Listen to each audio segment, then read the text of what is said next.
ነው። ሳሪ ጥያቄሽን አቅርቢላቸው። እሺ እፎይ፣ በመጀመሪያ መጀመሪያ አካባቢ በጣም ነበር የምጠራ ሰው አሁን አይኔን እንዲገልጥ እንዳይ ያልቆምኩበትን ቦታ እንዳስተውል ስላደረከኝ በጣም አመሰግናለሁ። ያው ፈጣሪ ነው ለሰው ልጅ የሚገባውን ነገር የሚሰጠው። እኔ ስላመሰገንኩ ምንም የሚጨምር የሚቀንስም ነገር ስለሌለ ሰው ስለጠላሁ ምንም የሚቀንስ ነገር የለም። ያው በሰዓቱ ግን ስሜቱ ትንሽ ያስጠላል። አንተ ስለ ሃይማኖት ሲነገር ነው፣ ከዛ አንጻር ነው። አሁን ወደ ጥያቄ ሲሄድ የመጀመሪያው ማለት በስምናም ሆኜ ለማመንም ለመስማትም የማልፈልገው አሁን አምላክን እንዴት ነው ሊገረፍ የሚችለው? ማለት አንተ አምላክን እንዴት ነው የምትገርፈው? አንዱ እሱ ጥያቄ እንዴት ነው ሊሆን ይቻላል? እንዴት ነው አምላክን ሰው ሊገርፈው የሚችለው? ሊገድለው ሊሞት የሚችለው እንዴት ነው? ሌላኛው ጥያቄ ደግሞ አንድን እንዴት ነው ሶስት አድርጎ አንድን ሶስትን ደግሞ አንድ አድርጎ እንዴት ነው የምታምኑት? ያው እኔ በእስልምና ሆኜ ሶስት አምላክ እንደምታመልኩ ነው ሰማይ ነውና አሁንም ካነበብኩት ይህን ነገር እንድታስረዱኝ ነው ፈልገው። አንድን እንዴት ነው ሶስት አድርጋችሁ የምታመልኩት? ሌላው ደግሞ እግዚአብሔር እኔ እናንተን ፈጥሯል፣ ሰው ሰማይና ምድርን ፈጥሯል፣ ሁሉም ፈጥሯል እና አዳምና ሔዋን ባጠፉት ጥፋት ከገነት እንዳስወጣቸው በምድር ላይ መጥቶ ያን ሁሉ ማስተማር ለምን አስፈለገ? ለምንድነው ዙፋኑ ላይ ሆኖ እኛን ያልማረን? ለምንድነው ይህን ሁሉ ነገር ዋጋ የከፈሉልን? ማለት ይህ ትልቅ ነገር ነው እና እኔ በራሴ ባይምሮዬ ለማሰብ ይከብደኛል። ማለት ለእኔ ሲል አምላክ እንዴት ነው መጥቶ ሊገረፍ ሊመታ የሚችለው? ለምንድነው ዝም ብሎ ያልማረን? ምክንያቱ ምንድን ነው? እና ይህን መልስልኝና ሌላኛዎቹም አሉኝ የጻፍኳቸው ጥያቄዎች።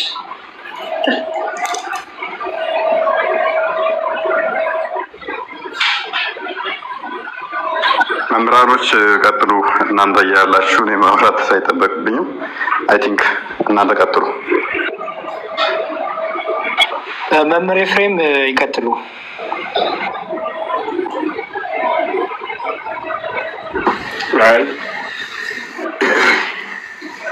ብትሉ ድንቅ ነበር፣ ግድ የለም። እህታችን በጣም ድንቅ ጥያቄ ነው ያነሳሽ። ቢቻል ማስታወሻ ይዘሽ ደግሞ በደንብ መልሱን መስማት ተገቢ ነው። ቀዳሚው ጥያቄሽ ምንድነው የነበረ? አምላካችን ኔትወርክ ይሰማል አይደል? ያኛል ይሰማል። በጣም አሪፍ። ስለዚህ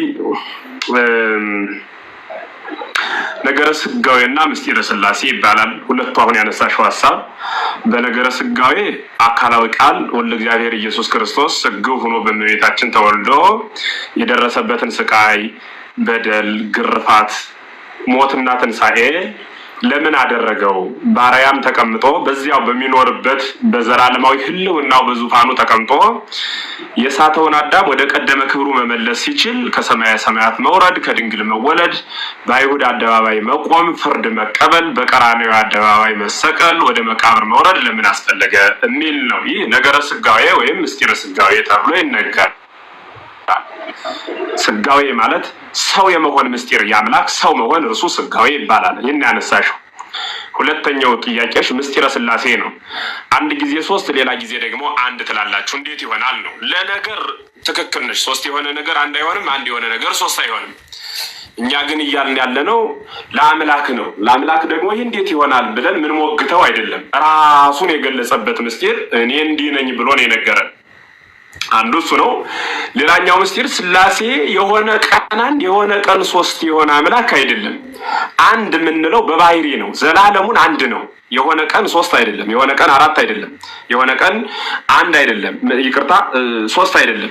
ስለዚህ ምንድነው ማለት ነው? ስላሴ በባህሪ ዘላለም አንድ ነው። በመለኮት ዘላለም አንድ ነው። በህልውና ዘላለም አንድ ነው።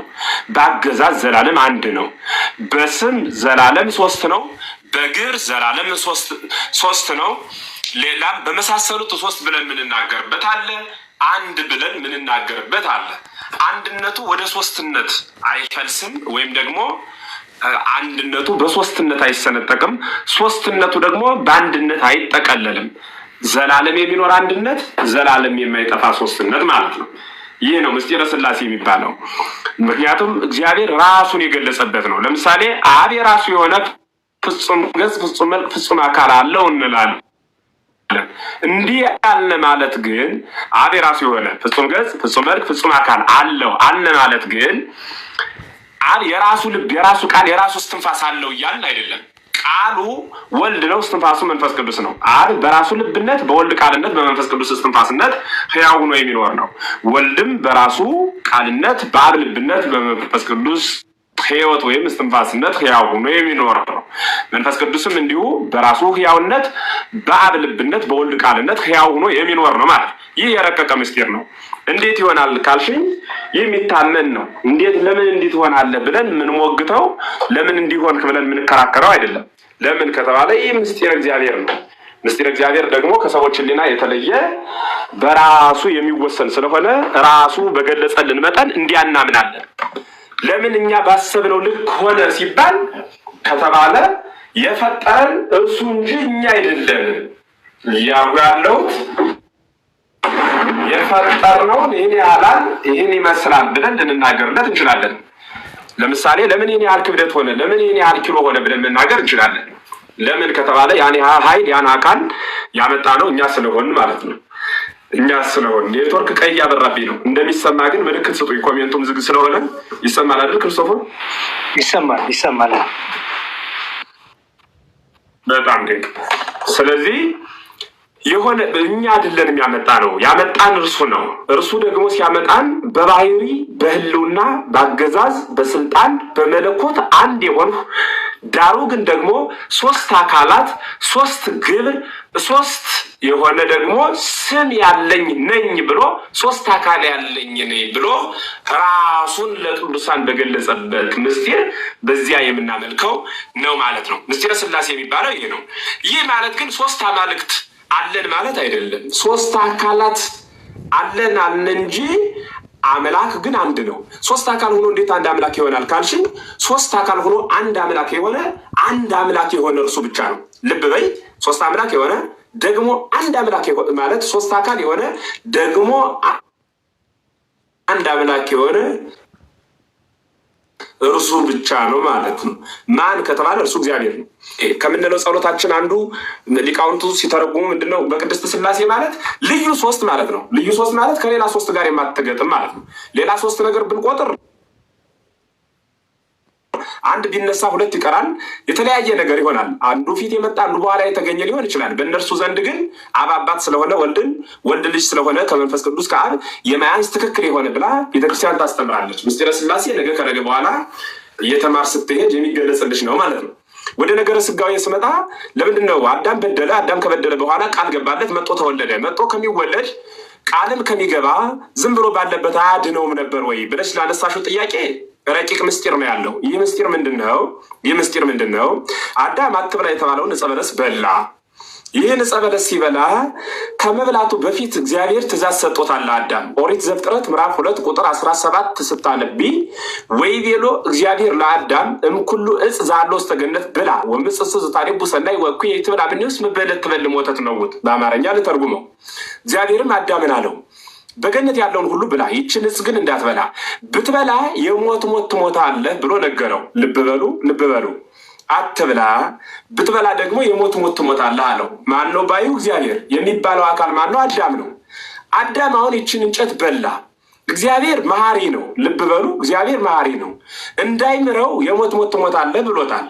እንዳይገለው መሐሪነቱ ሊቀር ነው። ልብ በሉ፣ እንዳይምረው ፍርዱ ሊታጠፍ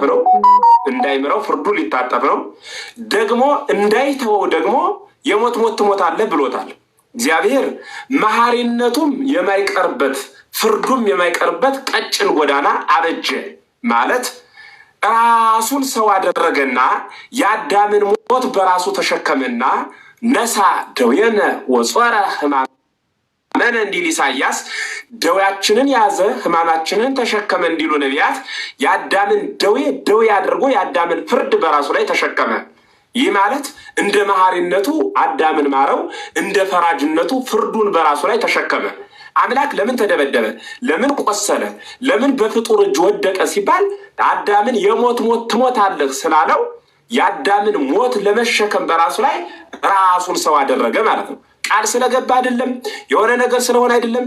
የሞት ሞት ትሞታለህ ስላለው የአዳምን ሞት ሞተለት። እንደ መሐሪነቱ ማረው፣ እንደ ፈራጅነቱ በራሱ ላይ ፈረደ። ግልጽ ነው አይደል እህቴ? እንደ ፈራጅነቱ የፈረደው በራሱ ላይ ነው። እንደ መሐሪነቱ የማረው ማንን ነው? አዳምን ነው ማለት ነው። ይህ ምስጢር የተራቀቀበት ነው። ነገረ ስጋዊ የሚባለው ያ ነው። የእግዚአብሔር ቸርነቱን የምናደንቅበት ፈጣሪ ሲሆን በፍጡር እጅ። እንዲሁም አበው ሲተረጉሙ እግዚአብሔር ዓለምን ከፈጠረበት ጥበቡ ይልቅ ሰው ሆኖ ያዳነበት ጥበቡ እጅጉን ይረቃል ይደንቅማል ይላሉ። ምን ማለት ነው? ዓለምን መፍጠር የፈጣሪ ስራ ነው። ዓለምን መመገብ፣ ዓለምን ማሳለፍ፣ ዓለምን ማኖር የፈጣሪ ስራ ነው። አይደንቅም? የአንበሳ ስራው መስበር፣ መግደል፣ መብላት ነው። በጎችን ሲያገኝ ይህ አንበሳ ስራ ነው። በግ ውስጥ ግን ገብቶ በጓ አንበሳውን እየመታችው ወይም ደግሞ እየወጋችው ሲያለቅስ ብናገኘው ግን እንደነቃለን። ምክንያቱም የእርሱ ኃይሉ መብላት መስበር ስለሆነ። አሁን የተደነቅነው ዓለምን በመፍጠሩ ሳይሆን መፍጠርማ ግብሩ ነው፣ መፍጠርማ ባህሪው ነው። የተደነቅነው በፈጠረው ፍጡር ውስጥ ውህድ ሆኖ መጥቶ ተገኝቶ የፍጡርን ስጋ ተሸክሞ ዓለምን ማንቀጥቀጥ ሰማያትን መክፈት የሚችለው አምላክ እርሱ ግን ተጠመው እያለ ኤፍራጥስና ግዮንን የፈጠረ አምላክ የተጠማበት ምስጢር የተራቀቀበት ይህ በደለ አዳምን የተሸከመበት ምስጢር ነው ማለት ነው። ስለዚህ ሀሳቤ ግልጽ ከሆነ ለምንድን ነው ግን ሰው የሆነው? ለምንድን ነው ግን የተደበደበው? ለምንድን ነው ግን የወደቀው የተነሳው? ለምንድን ነው ግን መከራ የተቀበለው ከተባለ ይህ ሁሉ ምስጢር የተከናወነው በአዳም ላይ የፈረደውን ፍርድ በራሱ ለመሸከም ነው።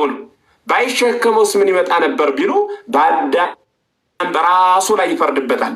በአዳም ፈረደበት ማለት ደግሞ መሐሪነቱ ይቀራል ማለት ነው። ቢምረውስ ከተባለ ደግሞ ፍርዱ ይታጠፋል። ስለዚህ እግዚአብሔር ፍርዱ እንዳይቀርበት በራሱ ላይ ፈረደ፣ መሐሪነቱ እንዳይቀርበት በአዳም ላይ ምሕረት አወረደ። ይህ ምስጢር የተፈጸመበት ነገረ ስጋዊና ምስጢረ ሥላሴ ይባላል። በአጭር ሲገለጽ ቤተክርስቲያን የነገረችን፣ ቤተክርስቲያን ያስተማረችን፣ ከአበው ያገኘነው፣ ከመጻሕፍት የተረከብነው ይህ ነው። በደንብ ሲብራራ ደግሞ ውስጣዊ ሀሳብ ስላለው በአንቺ ሀሳቤ ከብዶች ከሆነ አቅለው በሀሳብሽ ልክ ደግሞ ወንድሞች ይነግሩሻል። ሰላም ክርስቶስ ሁላችን እንረዳው ዘንድ ይርዳን። እግዚአብሔር ይስጥልኝ። ቃለ ሕይወት ያሰማልን። መምህር የነ ቅዱስ ጳውሎስን የአባቶቻችን የመምህራኑ ጸጋ ያድርልን። ሳራ የገባሽ እና ያልገባሽ ካለ ጠይቂን። የገባሽን ይሄ ገብቶኛል፣ ደግሞ ያልገባሽ ካለ ደግሞ ይሄን ተጨማሪ ማብራሪያ ያፈልጋለሁ። ኦኬ፣ አሁን በክርስቶስ ለምን መጥቶ በምድር ለምን ዋጋ ከፈለ በሚለው በመጀመሪያ አዳም ጥፋት ሲያጠፋ እግዚአብሔር ቃል ስለገባለት እና ቃሉ የአምላክ ቃል ስለማይታጠፍ ያን ቃል ግዴታ ለመፈጸም በምድር መጥቶ ያንን መፈጸም ነበረበት በሚለው ነው የተረዳሁት። ሰው ልክ ካልሆንኩኝ ልክ አለመሆንሽ ሳይሆን አንቺ ጥያቄ የፈጠረብሽ ነገር በዚህ ዙሪያ አሁን እዚህ ጋር የነበረው ለምን ጌታ ከሰማኑ ማዳን ሲችል ለምን ሕማምን መከራ መቀበል አስፈለገው ለሚለው የመለሱልሽ መልስ አንቺ ያ መልስ በቂ ሆኖልሻል ወይስ ተጨማሪ ማብራሪያ ትፈልጊያለሽ? አሁን ባልኩት ሁኔታ የተረዳሁት ልክ ከሆነ ኦኬ፣ እሺ፣ ጥሩ። ተጨማሪ ነገሮችም ካሉ በኋላ እንጨምርልሻለን። ሁለተኛው ጥያቄሽ የነበረው ደግሞ ምንድን ነው? የአንድነትና ሶስትነት፣ ስለ ሥላሴ ሶስትነት በምንድን ነው፣ አንድነት በምንድን ነው የሚለውንም አብራርተውልሻል መምህራችን እና እዛ ላይ ሲያለሽ ማረዳት እንዴት ነው? አሁን ጥያቄ የፈጠረብሽ ነገር አለ ወይስ? አዎ፣ እሱ ላይ ማለት ምንም አልተረዳሁም ማለት ይቻላል። አሁን ለምሳሌ አምላክ አንድ ሆኖ እያለ ሶስት ሆነ፣ ከዛ ደግሞ መልሶ አንድ ሆነ፣ ከዛ ደግሞ ቃሉ ነው የእግዚአብሔር ቃል ነው ኢየሱስ የእግዚአብሔር ቃል ነው ይላል አይደል? እንዴት ነው የእግዚአብሔር ቃል ከዛ ሰው ሆነ፣ ከዛ ደግሞ አሁን ምንድን ነበር ያልሽኝ? ሶስት ሆነ ከዛ አንድ ሆነ። እሱ አልገባኝም። እንደገና ደግሞ በመጽሐፉ ላይ እኔ አንድም ሶስትም ነኝ ብለዋል። ማለት አሁን ኢየሱስ በምድር ሲያስተምር ለ12ቱ ሐዋርያት እኔ አንድም ነኝ ሶስትም ነኝ ብለዋል። ልክ አሁን እንደተረዳሁት እንዳስረዳችሁ መጽሐፉ ላይ ያለ ማለት በዛ አንግል ነው እንደዚህ እየተባለ ያለው እና መሆን ደግሞ መጽሐፉ ላይ ብታሳዩኝ እና ብረዳው በጣም ደስ ይለኛል።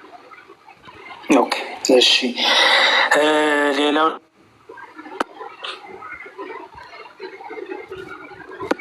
ይቅርታ ስልክ እየገባብኝ ነው። እሺ፣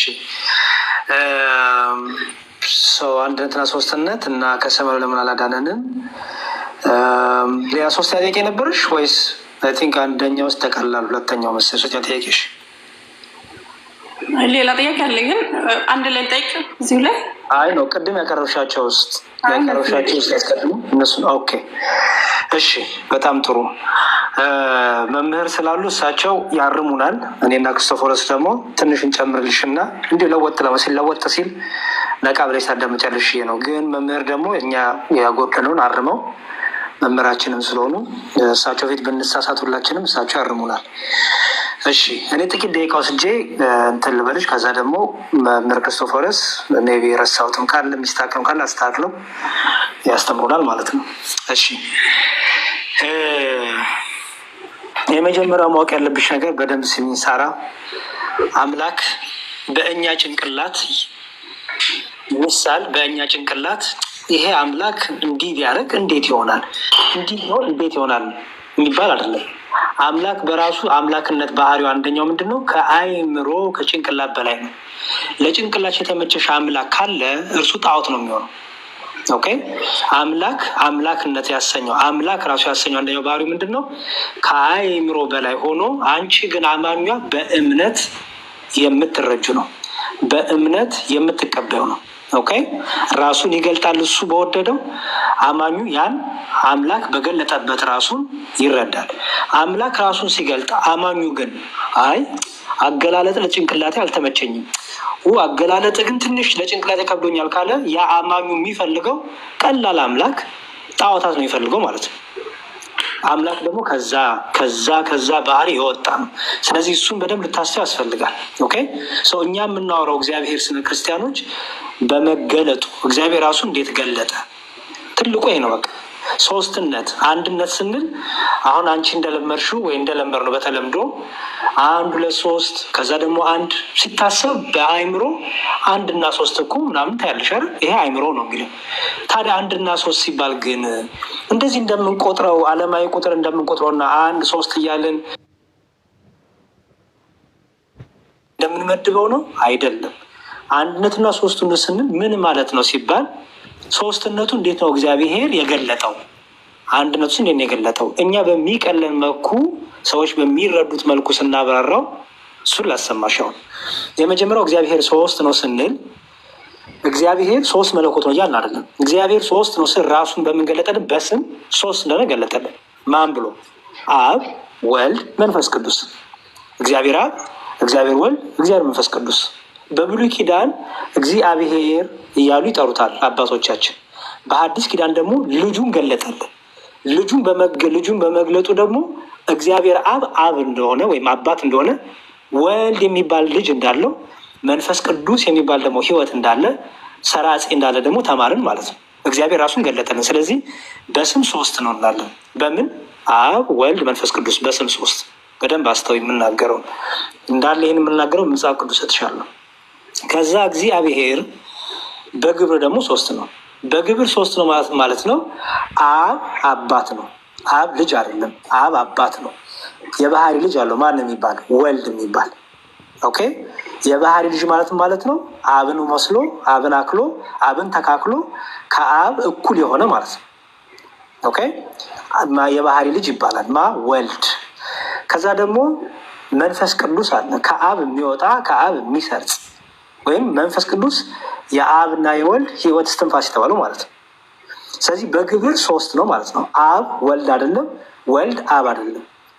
ስለዚህ ስንት አካል አለ? 3 አካል አለ ማለት ነው። ስለዚህ አብ ወልድ ስላልሆነ አብ የወልድ አባቱ ነው፣ ወልድ የአብ የባህሪ ልጁ ነው። ምክንያቱም ኢየሱስ ክርስቶስ በመጽሐፍ ቅዱስ አንተ ማነህ ሲሉት እኔ የአብ ልጅ ነኝ ይላል።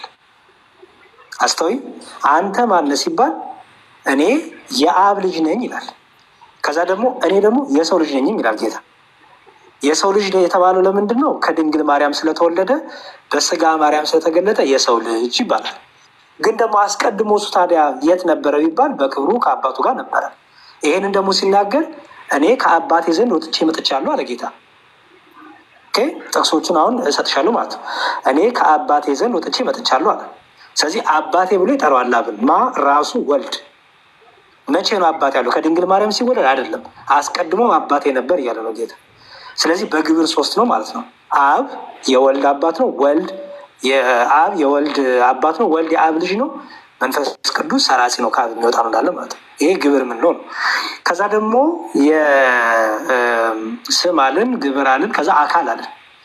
የአካል 3ነት ማለት አብ አካላዊ ነው። አብ አካላዊነት ማለት እኔነት አለው ማለት ነው። እኔ ባይ ነው ማለት ነው።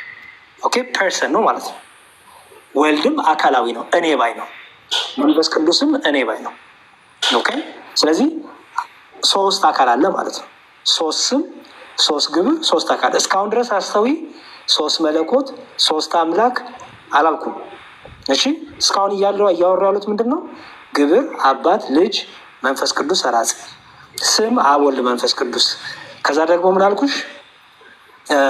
ስም አካል እና ግብር። አካል ደግሞ አብ ፍጹም አካል ፍጹም ገጽ፣ ወልድ ፍጹም አካል ፍጹም ገጽ፣ መንፈስ ቅዱስ ፍጹም አካል ፍጹም ገጽ፣ እኔነት ማለት ነው አለ። ወደ መለኮት ስትመጪ ግን ወደ አምላክነት፣ ወደ መለኮትነት፣ ወደ ፈጣሪነት፣ ወደ ገዢነት፣ ይህን ዓለም ወደ መፍጠር፣ ይህን ዓለም ወደ ማሳለፍ፣ ወደ ፍቃድ፣ ወደ እውቀት ስትመጪ ግን አንድ ነው እንላለን። የተለያየ እውቀት የለም፣ የተለያየ ፈቃድ የለም፣ የተለያየ መለኮት የለም፣ የተለያየ አምላክ የለም። አንድ አምላክ፣ አንድ መለኮት፣ አንዲት ስልጣን፣ አንዲት አገዛዝ፣ በሶስቱ ስም አንድ መለኮት፣ በሶስት ግብ አንድ እግዚአብሔር፣ በሶስት አካል አንድ መለኮት እናለን ማለት ነው። ይህን ሁሉ በመጽሐፍ ቅዱስ አሳየኝ ካልሽኝ አሳይሽ። ትልቁ ያሉን ጥቅስ እያሽ ነው አይደለ? አልነገርከኝም እስካሁን ጥቅስ። አይ ኖ እኮ ልትይዥ ነው ወይ ማለት ነው። ምክንያቱም ቅድም ቃል በቃል መመር ያሉትን ነገሮች ስደግሚ ስላልሰማው በደንብ ተከታተይም ብዬ ነው። እሺ ኦኬ ልጀምር። አሁን እንግዲህ ከዘፍጥረት ልጀምርልሽ። ለምን እስልምናን ተወኩት የሚለውን አንድ የርሱን ወደ ጎን አድርግልኝ። ዲቫረሱን ጠጋርግላቸው ዲያቆን ካልተመቾት ዲያቆን እኔ እያወጣሁለት እርሱ መናገር ይችላል። እሺ እሱም ጥሩ ሀሳብ። እንዲሁም በስልኬን ወደ ደረታች ከማድረግ እሺ ኮንሰንትሬት ትልቁ ላይ ሆናለ ትልቁ ላይ አርጎኛ ጀባ በእጄ ይዤ ስለሆነ ጥሩ እንዲሁም ጥሩ ሀሳብ።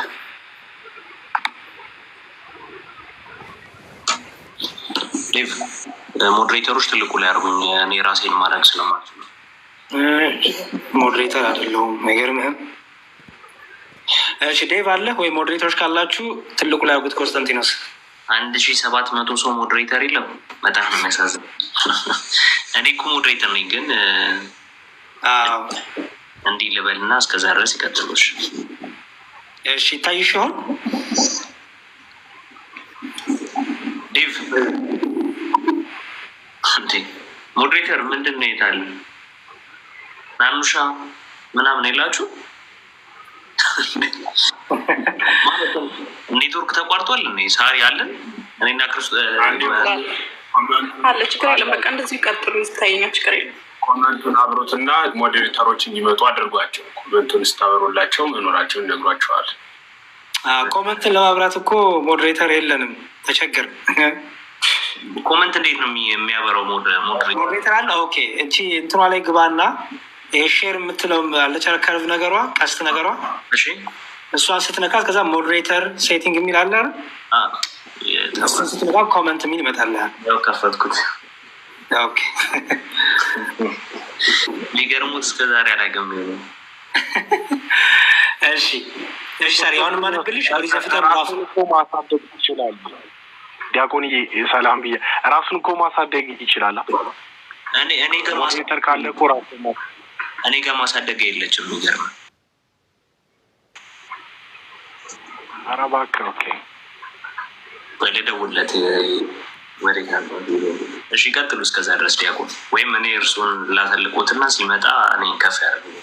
እሺ ጥሩ፣ እሱም ጥሩ ይታየኛል። ችግር የለም። ቀጥሉ። ኦኬ እሺ የመጀመሪያው ዘፍጥረትን ነው ማሳየሽ። ኦኬ ይሄን አንቺም ይግለጥልን። ምንድነው የሚለው? ኮመንት ላይ ሀሳብሽ እንዳይበተን ከቃሉ ላይ ብቻ ሁኚ። እሺ በመጀመሪያ እግዚአብሔር ሰማይና ምድርን ፈጠረ ይላል። በመጀመሪያ ማን ሰማይና ምድርን ፈጠረ? እግዚአብሔር። ምድርን ባዶ ነበረች፣ አንዳችም አልነበረባትም፣ ጨለማን በጥልቁ ላይ ነበር፣ የእግዚአብሔር መንፈስ በውሃ ላይ ሰፎ ነበር ይላል። ምን አገኘን? እግዚአብሔር ሰማይና ምድርን ፈጠረ። ቀጥሎ ደግሞ የእግዚአብሔር መንፈስ ደግሞ ይላል። እሺ እዚህ ጋር የእግዚአብሔር መንፈስ አለ፣ ደግሞ እግዚአብሔር ይላል፣ የእግዚአብሔር መንፈስ ይላል ደግሞ። ኦኬ ቅድም ቤሽ ነበረ መንፈስ ቅዱስ ቤሽ አልነበረ? እግዚአብሔር መንፈስ ቅዱስ፣ የእግዚአብሔር መንፈስ በውሃ ላይ ሰፎ ነበር ይላል። ኦኬ። ከዛ ደግሞ እግዚአብሔርም ደግሞ ይላል ብርሃን ይሁን አለ፣ ብርሃንም ሆነ ይላል። እሺ አሁን ይሄ ሁሉ ገና ፍጥረት እየተፈጠረ ነው። ፈጣሪ እግዚአብሔር ፍጥረትን እየፈጠረ ነው። አሁን እዚህ ውስጥ እግዚአብሔር ይሁን ብሎ ሲፈጥር ታያለሽ፣ በቃሉ ሲፈጥር አይደል? አሁን በቃሉ ሲባል ደግሞ ምን ማለት ነው የሚለው ደግሞ በኋላ ስለመጣበት በደንብ አስመሪባት ይችል። በቃሉ ሲፈጥር ታያለሽ። መንፈስ ቅዱስም ደግሞ በዚህ መፍጠር ውስጥ ደግሞ አለ አይሾርም። ምክንያቱም የእግዚአብሔር መንፈስ ይላል። ኦኬ በደንብ አስ የእግዚአብሔር መንፈስ ኦኬ። አሁን እግዚአብሔር አለ፣ የእግዚአብሔር መንፈስ አለ፣ ደግሞ የእግዚአብሔር ቃል አለ አይደለ? ሁሉን ብርሃን ይሁን እያለ እየፈጠረ ያለው ማለት ያው ሁን የሚልበት ቃል አለው ማለት ነው። አይ ቃል እንደ ቃል ሲባል ምን እንደሆነ አላሳይሽ ነው ገና። ኦኬ እግዚአብሔር አለ፣ የእግዚአብሔር መንፈስ አለ፣ ከዛ ደግሞ የእግዚአብሔር ቃል አለ ማለት ነው። ኦኬ የእግዚአብሔር ቃል ንግግር አይደለም፣ ፈጣሪ ነው፣ አድራጊ ነው። ምክንያቱም በቃሉ አይደለም የሚፈጥረው። እዚህ አሁን ብርሃን ሁን ሲለው ሆነ ማለት አሁን ሆነ የሆነበት ቃሉ ማለት ነው። ቃሉ ፈጣሪ ነው። ኦኬ የእግዚአብሔር አይደለም፣ ምክንያቱም በቃሉ አይደለም የፈጠረው። ስለዚህ የእግዚአብሔር ቃል ምንድን ነው ማለት ነው? ፈጣሪ ነው፣ ሰሪ ነው አይደለም። በኋላ ይሄ ቃል እንደሆነ ላሳይ ስለፈለኩኝ ነው። የእግዚአብሔር መንፈስን አገኘን፣ የእግዚአብሔር ቃልን አገኘን፣ እግዚአብሔርን አገኘን አይደል? በጣም መልካም። እሺ እዛው ዝቅ ብሎ ሚላን መሰለሽ እግዚአብሔርም አለ ይላል። እግዚአብሔር ደግሞ አለ ምን አለ? ሰውን በመልካችን እንደ ምሳሌያችን እንፍጠራለን። አስተዊ ተናጋሪ ማን ነው? እግዚአብሔር አለ። ግን ሲናገር ምን አለ? ሰውን በመልኬ እንደ ምሳሌ አለ፣ እንደ ምሳሌያችን፣ በመልካችን እና እንደ ምሳሌያችን። ከዛ ደግሞ ይላል እንፍጠር አይደል? እንፍጠር ሲል አሁን አንድ አይደለም ጎበዝ። ሰውን በመልካችን እንደ ምሳሌያችን። አሁን በእስልምና አላህ በብዙ ሲያወራ፣ በብዛት ሲያወራ፣ ራሱን በብዙ ሲያወራ ምን ነበር የተማርሽው? ራሱን እያላቀ እያገዘፈ አይደል? በክርስትናው እንደዛ ብሎ ነገር የለም። እግዚአብሔር ራሱን ማላቅ ማግዘፍ አይጠበቅበትም። እኛ እናገነዋለን፣ እኛ እናገዝፈዋለን እንጂ እግዚአብሔር እኛ እያለ እንደ ምድራዊ ነገስታት እኛ እያለ ራሱን ማላቅ ማግዘፍ አይጠበቅበትም። እግዚአብሔር እኛ እያለ ሲናገር ሶስትነቱን እየተናገረ ነው። መንፈስ ቅዱስን እየተናገረ ነው፣ አብን እየተናገረ ነው፣ አካላዊ ቃልን በስጋ ከመገለጡ በፊት ማለት ነው። ኋላም ከስጋ ተገለጠ በኋላ ደግሞ ወልድን እየተናገረ ነው እንጂ ለሰብሽያ ወይ ምንድን ነው ራስን ለማላቅ ራስን ለማግነን አይደለም። ገባሽ? እኛ ፍጥረቱን እናገነዋለን እንጂ እግዚአብሔር ራሱን ለማግነን ከማን ጋር ይወዳደራል? እግዚአብሔር ይወዳደራል? ራስን እስቲ ስታስቢ አምላክ ራሱን ለማግነን ራሱን ለማላቅ መጣጠር አለበት እንዴ? ከማን ጋር ይወዳደራል? አምላክ ከማንም ጋር ይወዳደር ማለት እዚህ በእኛ እግዚአብሔር እኛ እኔ እያለ ሲያወራ አንድነቱን፣ እኛ እያለ ሲያወራ ደግሞ ሶስትነቱን። አሁን ለዚህ ነው ቅድም ቤሻለው የእግዚአብሔርን ነገር መገለጡን ነው የምናምነው እኛ። ገባሽ? ጭንቅላቴ የሚመቸኝን አይደለም ማምነው። ጭንቅላቴ የሚመቸኝማ ቀላል አምላክ ነው። በጭንቅላቴ የሚደርስበትማ ቀላል አምላክ ነው። ያ ደግሞ ጣዖት ነው። ለጭንቅላቴ የሚመቸኝ አምላክ ከፈለኩ ክርስትናው የሚጠይቅሽ ከአንቺ ምንድን ነው? እግዚአብሔር እንዴት ተገለጠ? ከዛ ነው የምንጀምረው። እኔ እንዴት ይቅለለኝ ሳይሆን እግዚአብሔር ራሱ እንዴት ገለጠ ነው። ስለዚህ እግዚአብሔርም አለ ምን አለ? ሰውን እግዚአብሔርም አለ ሲል አንድነቱ ይነግርሻል አይደል? እግዚአብሔሮችም አሉ አላለም ማለት እግዚአብሔርም አለ ሰውን በመልካችን እንደ ምሳሌያችን ምን እንበል እንፍጠር። መፍጠር የማን ባህሪ ነው? መፍጠርን እግዚአብሔር ለፍጡራን ያካፍላል። ከመላእክት ጋር ይፈጥራል። እግዚአብሔር አብሮ ቁጭ ብሎ መላእክቱን እስቲ እንፍጠር አግዙኝ ይላል። አይ መላእክት አይደለም ፍጡር አይደሉ እንደነሱ። ስለዚህ ፍጡራን አይደሉም ማለት እዚህ ጋር እንፍጠር ተብለው ፍጡራን ይጠራሉ። አይ ታዲያ እንፍጠር ሲል እግዚአብሔር ምን ማለት ነው ስትይ፣ አሁን መልስ ላሰጠሽ ነው። እንፍጠር ሲል ከማንን ነው እንፍጠር እያለ ያለው ስትይ፣ መዝሙረ ዳዊት ላይ ይሄንን ግልጽ አድርጎ ያስቀምጥልሽ። መዝሙረ ዳዊት መዝሙር 33 ላይ እንዲህ ይላል። መዝሙር 33 ቁጥር 6 አሁን ቀላል ነው። አንቺ አይስተምርሽኛለሽ በደንብ በእግዚአብሔር ቃል ሰማያት ጸኑ፣ በእግዚአብሔር ቃል ሰማያት ጸኑ። በእግዚአብሔር ቃል ሰማያት ጸኑ ማለት ተፈጠሩ አይደለም ማለት ነው። ጸኑ ማለት ተፈጠሩ ማለት ነው፣ ተሰሩ ማለት ነው። በእግዚአብሔር ቃል ሰማያት ጸኑ። ሰራዊቶቻቸው ሙሉ ሰራዊቶቻቸው ማለት የሚኖሩት ማለት ነው። ኦኬ ሰራዊቶቻቸው ሙሉ በአፍ ውስጥ ትንፋስ ይላል። እዚህ ጋር አሁን ፈጣሪ እግዚአብሔር ፈጣሪ ቃሉ ህይወት ሰጪ ደግሞ የአፍ ውስጥ ትንፋስ ይላል አይደል? እስትንፋስ ማለት መንፈስ ቅዱስ ነው። እሱን ልመጣልሽ ጎበዝ። አሁን እዚህ ጋር እንፍጠር ሲል ማን እየሆነ ደግሞ ገብቶሻል። እስትንፋስ ብሎ የሚጠራው ማለት ነው መንፈስ ቅዱስን። ቃል የሚለው ደግሞ ወልድ እንደሆነ አሳይሻለሁ። ምክንያቱም ይህ ዝም ብሎ ተራ ንግግር አይደለም አይደል? ይሄ ንግግር ቢሆን ኖሮማ ንግግር የሚሰራ ንግግር የሚፈጥር እንዴት ይሆናል አይደል? የእግዚአብሔር የራሱ ቃሉ ደግሞ የራሱ ቃሉ ደግሞ ምንድን ነው? ፈጣሪ ነው፣ አድራጊ ነው አይደል? ምክንያቱም ያው በቃሉ ተፈጠሩ አይደለም የሚለው ዓለማት ሁሉ በቃሉ ተፈጠሩ አይደል? ስለዚህ እንፍጠር ሲል እግዚአብሔር ቃሉን እና መንፈስ ቅዱስን እየተናገረ እንደሆነ ገባሻል። ምክንያቱም ፍጥረቱ ሁሉ የተፈጠረው በመንፈስ ቅዱስ ህይወትነት ሰጪነት አይደል? በእግዚአብሔር ቃል ፈጣሪነት። ስለዚህ መንፈስ ቅዱስም ቃልም አብም እግዚአብሔር አብም ፍጥረትን ፈጠሩ አይደለ? አንዱ እግዚአብሔር ፈጠረ በሶስትነቱ አይደል? አሁን እዚህ ጋር እስትንፋሱና ቃሉ ሲል እንዴት ነው የሚለየው? ምንም የሚላይ ነገር የለም። በመፍጠር የሚላይ የለማ። አየሽ፣ ምክንያቱም በዚህ ውስጥ የምታዩ ፈጣሪ የዚህ ሁሉ በእግዚአብሔር ቃል ሰማይ ጸኑ ሰራዊቶቻችሁን ባሉ በአፍ ውስጥ ትንፋስ የሚለው ፈጣሪነት አይደል የሚያሳየው? ምክንያቱም አንዱ ከአንዱ አይለይማ። እስትንፋስን መንፈስ ቅዱስ አይደል? ምን አገኙ? አሁን እስትንፋስ መንፈስ ቅዱስ ነው። ሰው ቃልና እስትንፋስ የሚለው እንዴት ነው የሚለየው? አይለይም። ምክንያቱም ይኸውልሽ በመፍጠር የሚለያይ አምላክ የለም። ሶስት ፈጣሪ የለማ። ገባሽ? በእግዚአብሔር ቃል ፍጥረቱ ተፈጠረ። በመንፈስ ቅዱስ ደግሞ እስትንፋስነት ፍጥረት ሁሉ ምን አገኘ? ህይወት አገኘ። ይህንን ሌላ ልጨምርና ላሳይሽ። መጽሐፈ ኢዮብ ላይ ደግሞ ይህንን በደንብ አድርጎ እንደዚህ አብራርሻል። መጽሐፈ ኢዮብ ምዕራፍ 33 ላይ በኋላ በምሳሌ አስረዳሻለሁ። እሺ ኢዮብ ምን እንደሚል የእግዚአብሔር መንፈስ ፈጠረኝ አለ። አሁን ደግሞ የእግዚአብሔር መንፈስ ምን አለኝ ይላል?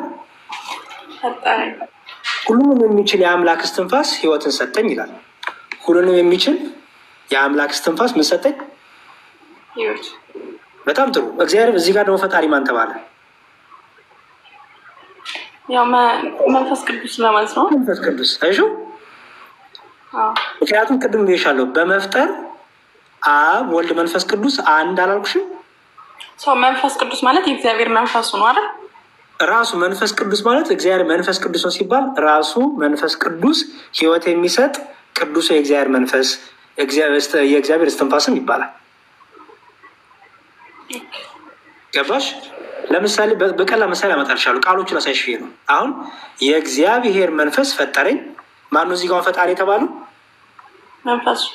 መንፈስ ቅዱስ አይደል?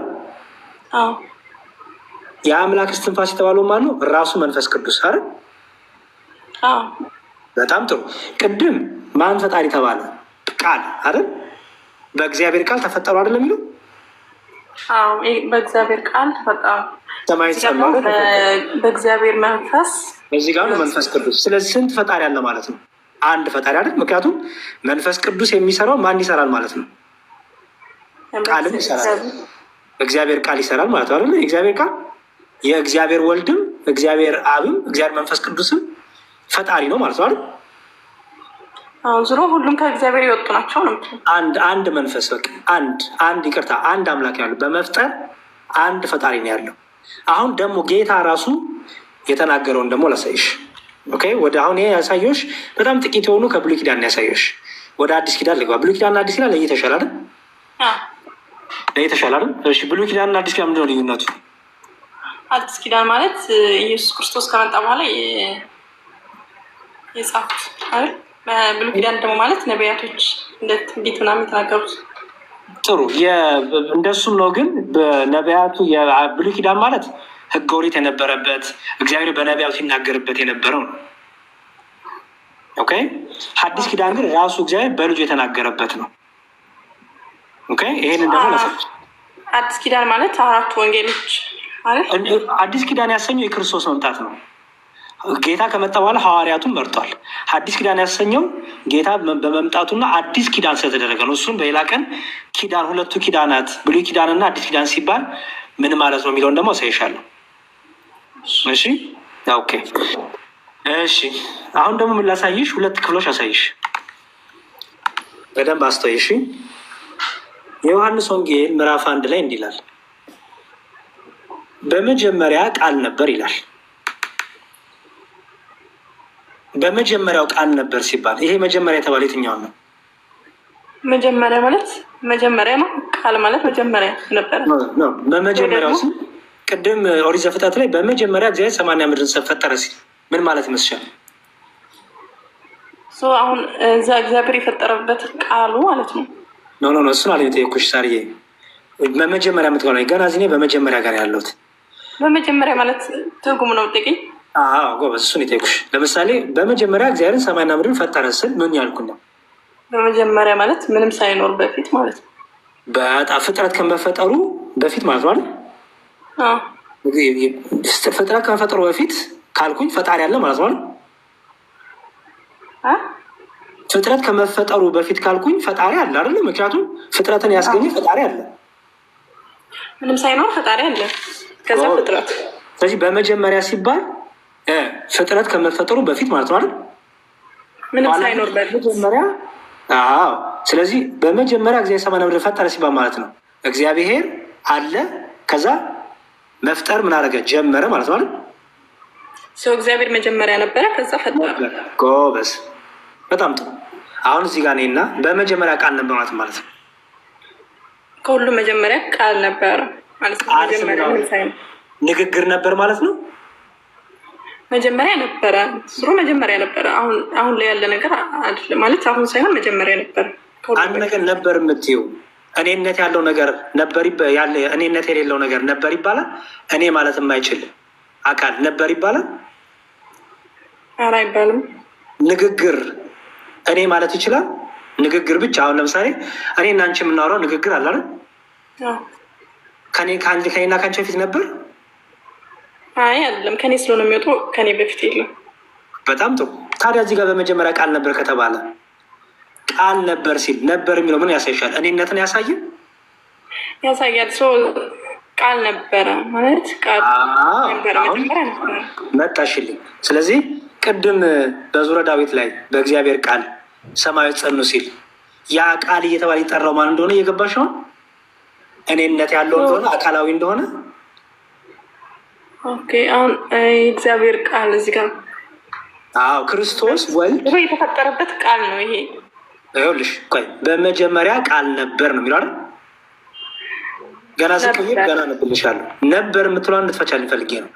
ነበር ሲባል ንግግር ነበር ማለት ነው። ነበረ መጀመሪያ ነበረ ማለት ነው እኮ።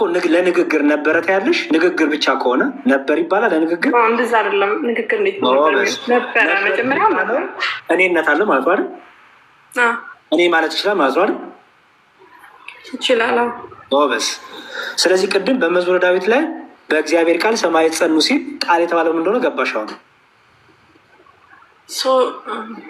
እንጃ ማለት ይሄ በዚህ ቃል ነው ሰማይ የጸናው ማለት ነው። ይሄው ቃል አድራጊ ነው ፈጣሪ ነው አልኩሽም ቅድም። ስለነበረ ይሄ ነው የፈጠረው ማለት ነው። ታችም ይዙ ዝግ ብላ ነው ይፈታልሻል። ከዛ በመጀመሪያ ቃል ነበር። ቃልም ደግሞ ከማን ጋር ነበር አለ? በእግዚአብሔር ዘንድ ነበር። አይሹ እርሱ እግዚአብሔር ከመጀመሪያም የነበረ ነው አይደል? በጣም ጥሩ። ስለዚህ ከእግዚአብሔር ጋር ነበር። ራሱ ደግሞ ቃልም ማን ነበር ይላል? እግዚአብሔር ነበር። በጣም ጥሩ። ቃልም እግዚአብሔር ነበር ካልሽ ይህ ቃል ማን ነው ማለት ነው? እግዚአብሔር ራሱ ቃል ማን ይባላል ስሙ? እግዚአብሔር ነው። ቃልም እግዚአብሔር ነበር ይላል እግዚአብሔር። እሺ ስለዚህ ቃል የሚለው ንግግር አይደለም ማለት አይደል? እኔ ባይነት። ምክንያቱም እግዚአብሔር ቃልም እኔ ባይነት አለው አይደል? እግዚአብሔር ጎበዝ። ስለዚህ ቃልም እግዚአብሔር ነበር። ይህ በመጀመሪያው በእግዚአብሔር ዘንድ ነበር። አሁን ይሁ ሁሉ በእርሱ ሆነ፣ ሁሉ በእርሱ ሆነ፣ ከሆነውም አንዳችሁ ካለ እርሱ አልሆነም። እርሱ የተባለው ማን ነው እዚህ ጋር? እግዚአብሔር ነው። እግዚአብሔር ቃል። ምክንያቱም ይኸውልሽ ስለ ቃል ነው። በመጀመሪያ ቃል ነበር፣ ቃልም እግዚአብሔር በእግዚአብሔር ዘንድ ነበር፣ ቃልም እግዚአብሔር ነበር። አረ እያለ ስለ ቃል አይደለ እያወራ ያለው። ስለዚህ እዚህ ጋር እርሱ የተባለው ማነው ማለት ነው? እግዚአብሔር አይደለ? ቃል እግዚአብሔር ቃል አረ ምክንያቱም ያው እግዚአብሔር ቃል ነው። ምክንያቱም ያው ቃልም እግዚአብሔር ነበር ይላል። ቃልም እግዚአብሔር ነበር ካለ ማለት ሁሉ በእርሱ ሆነ። ስለዚህ ሁሉ በእርሱ ሆነ የተባለው በእግዚአብሔር ነው የሆነው ማለት ነው። በምን በቃል አይደል? ቆይ ከመጀመሪያው ልንገርህ። በመጀመሪያ ቃል ነበረ አለ። በመጀመሪያ ቃል ነበረ። ቃል ነበር ነው ፈታ ነው አይደል? ነበር የሚለው ነበር ከመጀመሪያ ነበረ። ነበር ካልን እኔነት አለ ማለት ነው አይደል? አላው ነበረ ከሁሉም በፊት የነበረ ነገር ነው። ስለዚህ ቃል እግዚአብሔር ዘንድ ነበረ፣ ከእግዚአብሔር ጋር ነበረ። በጣም ጥሩ። ከዛ ራሱ ቃል ደግሞ ምንድን ነው አለ? ቃልም እግዚአብሔር ነበር። ስለዚህ ቃልም እግዚአብሔር ነበር ከተባለ ራሱ ቃል ንግግር እግዚአብሔር ነው ማለት ነው፣ እኔነት ነው ማለት ነው አይደል? እኔ ማለት ነው ቃል እግዚአብሔር ነው ማለት ነው። ቃል እግዚአብሔር ነው አይደል? ኤግዛክትሊ ጎበስ። ስለዚህ ራሱ ቃል እግዚአብሔር ስለሆነ ሁሉ በእርሱ ሆነ የተባለው ሁሉ በእርሱ ሆነ የተባለው በእግዚአብሔር ማለት ነው፣ በእግዚአብሔር ቃል ማለት ነው። አዎ ጎበስ። ከሆኖም አንዳች እንኳን ለእርሱ አልሆነም፣ በእርሱ ደግሞ ሕይወት ነበረ ይችላል አይሹ። ምክንያቱም ንግግር ነው እንዳቲ እኔነት ያለው ፐርሰን ስለሆነ ያ ቃል የተባለው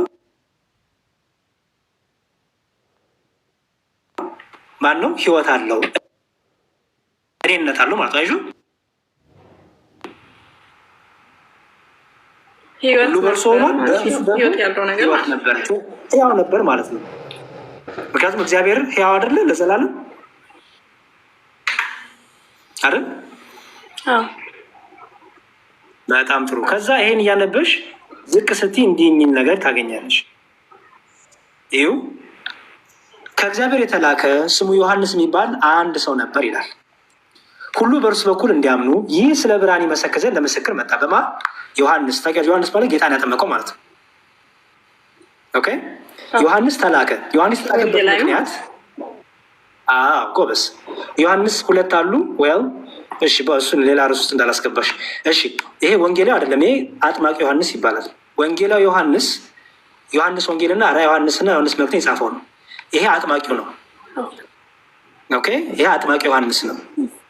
ሄሮድስ የሚባለው ንጉስ ያስገደለው። ኦኬ ዮሐንስ ወንጌላዊ ገና ጌታ ከድንግል ማርያም ተወልዶ የሚመረጠው ነው፣ ሐዋርያ ነው። ይሄ ዮሐንስ መጥምቆ እንደሚመጣ የተናገረው ማለት ነው። ራእዩ የጻፈው እንደሚመጣ የተናገረው ትንቢተ ኢሳያስ ላይ ትንቢት ተነግሮታል ለዚህ ለዮሐንስ።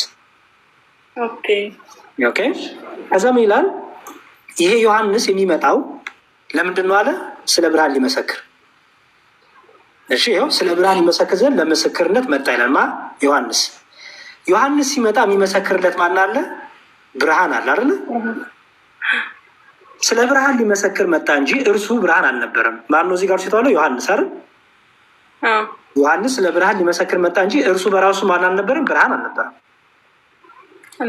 በዛም ይላል አሁን ለሰው ሁሉ የሚያበራው እውነተኛው ብርሃን ወደ ዓለም ይመጣ ነበር ይላል። አስተውይ። አሁን ለሰው ሁሉ የሚያበራው እውነተኛው ብርሃን ወደምን ይመጣ ነበር? ወደ ዓለም ይመጣው እኔነት ከሌለው ያለ ካልሆነ የሚኖር ከሆነ የሚኖርና ያለ ካልሆነ እንዴት ይመጣል? አንድ ነገር መጣ የምትይው ሕያው የሆነ እኔነት ያለው ነገር አለ የሚመጣው አይደል? በጣም ጥሩ። ደግሞ የሚመጣው ግን ኦልሬዲ በዓለም ነበር ይላል። አይሹ ወደ ዓለም ሳይመጣ ግን በዓለም ነበር። ምን ማለት ነው? ምን ማለት ነው? ፍቺ ገና አልመጣም። አስተውይ። ገና ወደ ዓለም አልመጣም ብርሃኑ፣ ግን ወደ ዓለም ሳይመጣ ግን ደግሞ በዓለም ነበር። ያለ ነበረ ማለት ነው። ያለ ነበረ። እግዚአብሔር ለምሳሌ አሁን ከኔና ከአንቺ ጋር አለ አይደል? አለ። በሰማይም አለ አይደል? እግዚአብሔር የሌለበት ቦታ አለ? አይ የለም። ስለዚህ እዚህ ጋር ምኑን ያሳይሽ ነው? ያ ወደ ዓለም የሚመጣው እውነተኛው ብርሃን በዓለም ነበር ከተባለ እርሱ በሰማይም በምድርም የነበረ ነው ማለት ነው። አዎ የነበረ ነው። ምን ስለሆነ ነው ነበረ የምትይው? በሰማይም በምድርም የነበረ ነው የምትይው ምን ስለሆነ ነው? ለማን ነው ይሄ ባህሪ የሚሰጠው? ያው ዓለም በዓለም ሁሌም የሚኖረው ለአምላክ ነው ሊሆን ይችላል። ጎበዝ። ስለዚህ እውነተኛው ብርሃን ወደ ዓለም የሚመጣው ብርሃን ከመምጣቱ በፊት ግን በዓለም ነበረ። ዓለምም ደግሞ በእርሱ ደግሞ ሆኗል፣ ተፈጥሯል። አይሹ ዓለሙም በእርሱ ሆነ ይላል። አይሹ ከዛ በኋላ ምን መሰለሽ ወደ እርሱ ወደ ሆኑት መጣ፣ የገዛ ወገኖቹ አልተቀበሉትም ይልና ቁጥር 14 ላይ ቃልም ስጋ ሆነ ይላል።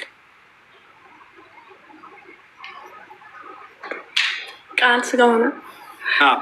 ቃል ማለት መጀመሪያ ዮሐንስ 1 ላይ የተነገረው ቃል ነው። ጎበዝ። እሱ አካላዊ ቃል። ቅድም ምን አለን? እርሱ እግዚአብሔር የሆነው ቃል አይደለ? እግዚአብሔር ቃል ወደ ዓለም ይመጣ ነበር አይደል የተባለው? ወደ ዓለም ሲመጣ በዓለም ነበረ፣ ግን ገና ወደ ዓለም ሲመጣ ግን ምን ይዞ መጣ ይላል? በምን ተገለጠ ይላል? ስጋ ሆነ። ቃልም ስጋ ሆነ ይላል። ስለዚህ ወደ ዓለም ሲመጣ ከድንግል ማርያም ተወልዶ በማኅፀነ ማርያም አድሮ ከድንግል ማርያም ከስጋዋ ስጋ ነስቶ ቃልም ምን ሆነ ማለት ነው? ስጋ ሆነ።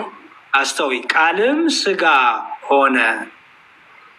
እሺ ቃልም ስጋ ሆኖ ተፈጠረ ይላል አይልም? ማለት ሆነ ነው የሚለው። በጣም ጥሩ። ጸጋንና እውነትንም ተሞልቶ በእኛ ምን አለ? አደረ። ስለዚህ ዮሐንስ ሊመሰክርለት የተላከው ያ እውነተኛው ብርሃን ያ በዓለማትን ሲፈጠር የነበረው ዓለማት የተፈጠረበት ያ ቃል እግዚአብሔር ቃል ምን ሆነ? ስጋ ሆነ። ሰው ሆነ ማለት ነው። ያው ስጋ ሰው ነው። ስጋ ሆነ ማለት ስጋ ሆነ ማለት ሰው ሆነ ማለት እኮ ነው። ሰው ሆነ። ስለዚህ እግዚአብሔር ሰው ሆነ የምንለው ከዚህ የተነሳ ነው። ምክንያቱም ቃል ምንድን ነው ብለናል ቅድም? ቃልም እግዚአብሔር ነበር አይደለም የሚለው? ቃል እግዚአብሔር ነበር። ቃል ፈጣሪ ነበረ። ያ እግዚአብሔር ቃል ምን ሆነ? ሰው ሆነ አይደል? ስጋ ሆነ ማለት ነው። ሰው ሆነ። አሁን ቃልም ስጋ ሲሆን ቃል ቃልነቱን አልለቀቀም፣ ስጋም ስጋነቱን አልተውም ማለት። ምክንያቱም ያው ቃል ምን ሆነ?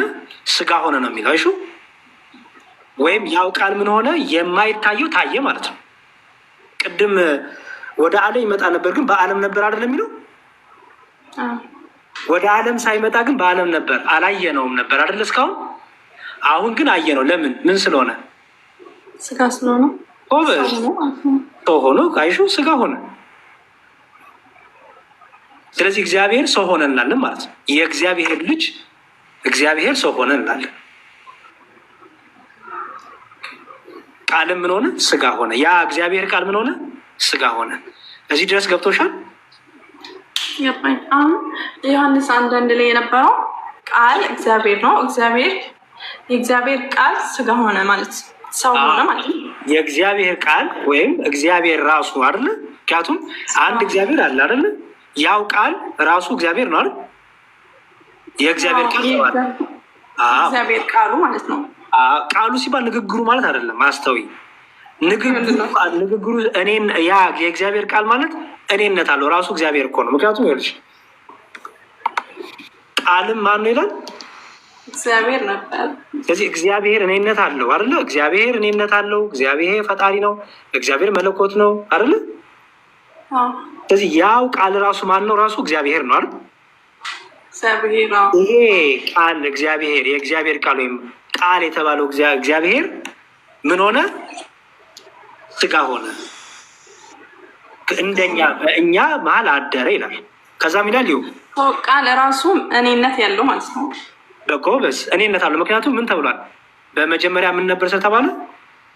ቃል ነበር ስለተባለ መልሶ ደግሞ እግዚአብሔር ነበር ስለተባለ ነበር የተባለ ምንድን ነው? ራሱ እግዚአብሔር ነው። ምክንያቱም እግዚአብሔር የነበረ ማለት ይሄ ቃል ግን ታዲያ ማን ነው ስትይ፣ አሁን ቅድም ወልድን ያልኩበትን ላሳይሽ። ኦኬ ምን አለ ጌታችን? ማን ነው? ቅዱስ ጳውሎስ በዕብራውያን መልእክቱ ምዕራፍ 1:2 ላይ እዩ፣ ከጥንት ጀምሮ እግዚአብሔር በብዙ አይነትና በብዙ ጎዳና ለአባቶቻችን በነቢያት ተናግሮ ነበር አይደል? በነቢያቱ ይናገር በብሉይ ኪዳን አይደል? እዛ ግን ይላል ሁሉን ወራሽ ባደረገው ደግሞ ስታምቢልችን ዓለማትን የፈጠረበት ዓለማትን በፈጠረበት በልጁ ይላል። በልጁ በዚህ በዚህ ዘመን መጨረሻ ለእኛ ተናገረን። ዓለማትን የፈጠረው በማን ነው አለ? በልጁ። ጎበዝ። ልጁ ማን ይባላል ስሙ? በፊት በስጋ ከመገለጡ በፊት የእግዚአብሔር ቃል ወይም አካላዊ ቃል ይባላል። ኦኬ፣ የፈጠረበት ቃል ነው። ስለዚህ ልጁ የተባለው ቃል ነው ማለት ነው፣ ኢየሱስ ክርስቶስ ማለት ነው። በኋላ በስጋ ማርያም የተገለጠው የአብ ቃሉ የአብ ልጁ የተባለው ማን ነው ማለት ነው? ወልድ ነው ማለት ነው። ቃል። ጎበዝ።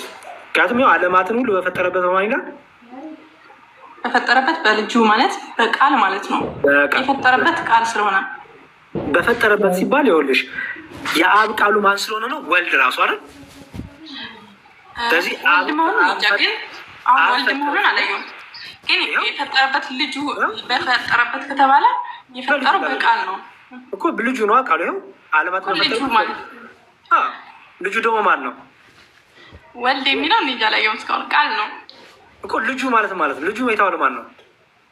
የእግዚአብሔር ልጅ የተባለው ቃል ነው እኮ። ስለዚህ መጀመሪያ የተፈጠረበት ነው። ወልድ ምን ነው እኮ ልጁ የተባለው ነው። ግዕዝ እኮ ነው። ባይዘ ወልድ ማለት ይኸውልሽ አቡ ማለት አባት ማለት ነው። አብ ማለት ግዕዝ ነው። እሺ፣ ልጅ ማለት ወልድ ማለት ነው። አዎ፣ ልጁ የተባለው ወልድ ነው። ኦኬ፣ ምክንያቱም ይላል መሰለሽ። እሺ፣ ደግሞ ይጨምርልሽ ዓለማትን በፈጠረበት በልጁ የሚለውን ያሻረ። ኦኬ፣ እንግዲህ ዮሐንስ ወንጌል ላይ ኢየሱስ ክርስቶስ እንዲህ አለ። ዮሐንስ ወንጌል ምዕራፍ 14 ቁጥር 1 ልባችሁ አይታወክ፣ በእግዚአብሔር እመኑ፣ በእኔም ደግሞ እመኑ። በአባቴ ቤት ብዙ መኖሪያ አለ። ይህን እየተናገረ ያለው ማን ነው? ኢየሱስ ክርስቶስ አይደል? አባቴ ብሎ የሚጠራው ማንን ነው? እግዚአብሔር አብን አይደል? ቅድም አብ ወልድ መንፈስ ቅዱስ አላልኩሽም? አብ አባት ነው፣ ወልድ ልጅ አላልኩሽም? አባት ቃሉ ነው አይደለ? ወልድ የሚባለው ልጁ የአብ ቃሉ የእግዚአብሔር ቃል ወልድ ነው ማለት ነው። ወይም የአባት የሚለው ደግሞ አብን ነው። እግዚአብሔር አብን ማለት ነው። አዎ፣ ደግሞ መንፈስ የእግዚአብሔር መንፈስ የሚለው ማንን ነው? መንፈስ ቅዱስ። ስለዚህ እግዚአብሔር ቃል እግዚአብሔር መንፈስ ቅዱስ ከተባለ እግዚአብሔር ሲል አብን ነው። የእግዚአብሔር ቃል በኋላ የተገለጠው በስጋ ማርያም ወልድን ነው። የእግዚአብሔር መንፈስ ሲባል ደግሞ ማን ነው? መንፈስ ቅዱስን። ገባሽ? ስለዚህ ምን አለ? ይኸው አብን ማን ብሎ ይጠራዋል? አባቴ ብሎ ይጠራዋል። ኦኬ። አንድ ደግሞ ራሱ ምን እንዳለ ደግሞ ላሳይሽ። ራሱ ጌታ ምን አለ? አሁን የእግዚአብሔር መገለጠው ምንሽ ከዚህ አንጻር ነው። ገባሽ? እግዚአብሔር ራሱ እንዲገለጠልን ራሱ እንዲገለጠ ስንል ይኸው በሶስትነቱ ገልጦልናል እንላለን። የዮሐንስ ወንጌል ላይ ደግሞ ጌታ እንዲህ ብሎ ተናግሯል። የዮሐንስ ወንጌል ምን አለ መሰለሽ? ጌታ በዮሐንስ ወንጌል ላይ ምዕራፍ 3 ቁጥር 13 ላይ እንዲህ ይላል። ዮሐንስ ወንጌል ምዕራፍ 3 ቁጥር 13 በደንብ ስሚያት። ምዕራፍ 3 ቁጥር 13 ከሰማይ ከወረደው በቀር ወደ ሰማይ ወጣ ማንም የለም፣ እርሱም በሰማይ የሚኖረው የሰው ልጅ ነው አለ ጌታ። ከሰማይ ከወረደው በቀር ወደ ሰማይ ወጣ ማንም የለም። ከምን ከወረደው በቀር ነው የሚለው? ከሰማይ ከወረደው በቀር ወደ ሰማይ ወጣ ማንም የለም። እችን እንፍታት። ለምሳሌ ወደ ሰማይ ያረጉ የሉም? በህይወታቸው አሉ እኮ አይደል እንዴ? እነ ኤልያስ አርገዋል አይደል? እነ ኤልያስ አልሞቱም። ታውቂያለሽ? ከነ ህይወታቸው የተወሰዱት አርገዋል አይደል? እነሱን ከሰማይ ነው የወረዱት? አይደሉም። ጎበስ።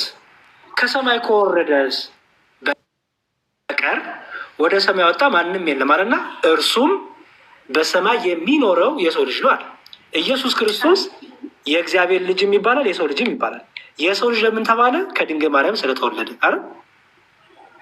እዚህ ጋር አልገባኝ። ኢየሱስ ተወልዶ ነው እንጂ ከሰማይ ወርዶ አይደለም አይደል? ከሰማይ ከወረደው በቀር ሲል ምን ማለት ነው ታውቂያለሽ? አስቀድሞ በክብሩ ይኖር የነበረው በክብሩ ዙፋን በሰማይ ይኖር የነበረው ለማለት ነው።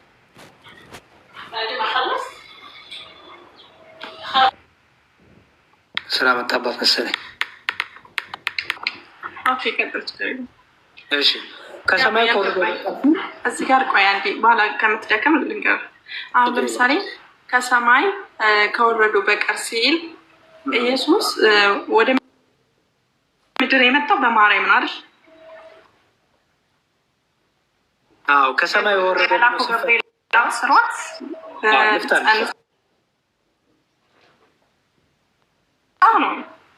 አዎ ሳሪ ከሰማይ ከወረደው በቀር ሲል ኦኬ በምን እያለ እንደው ታውቂያለሽ? ከሰማይ ከወረደው በቀር ሲል እርሱ በክብሩ የነበረው ይመጣ ነበር ይላል አይደል እንዴ? ለምሳሌ ቅድም ዮሐንስ ወንጌል ስናነብ ወደ ዓለም ይመጣ ነበር አይደል የሚለው?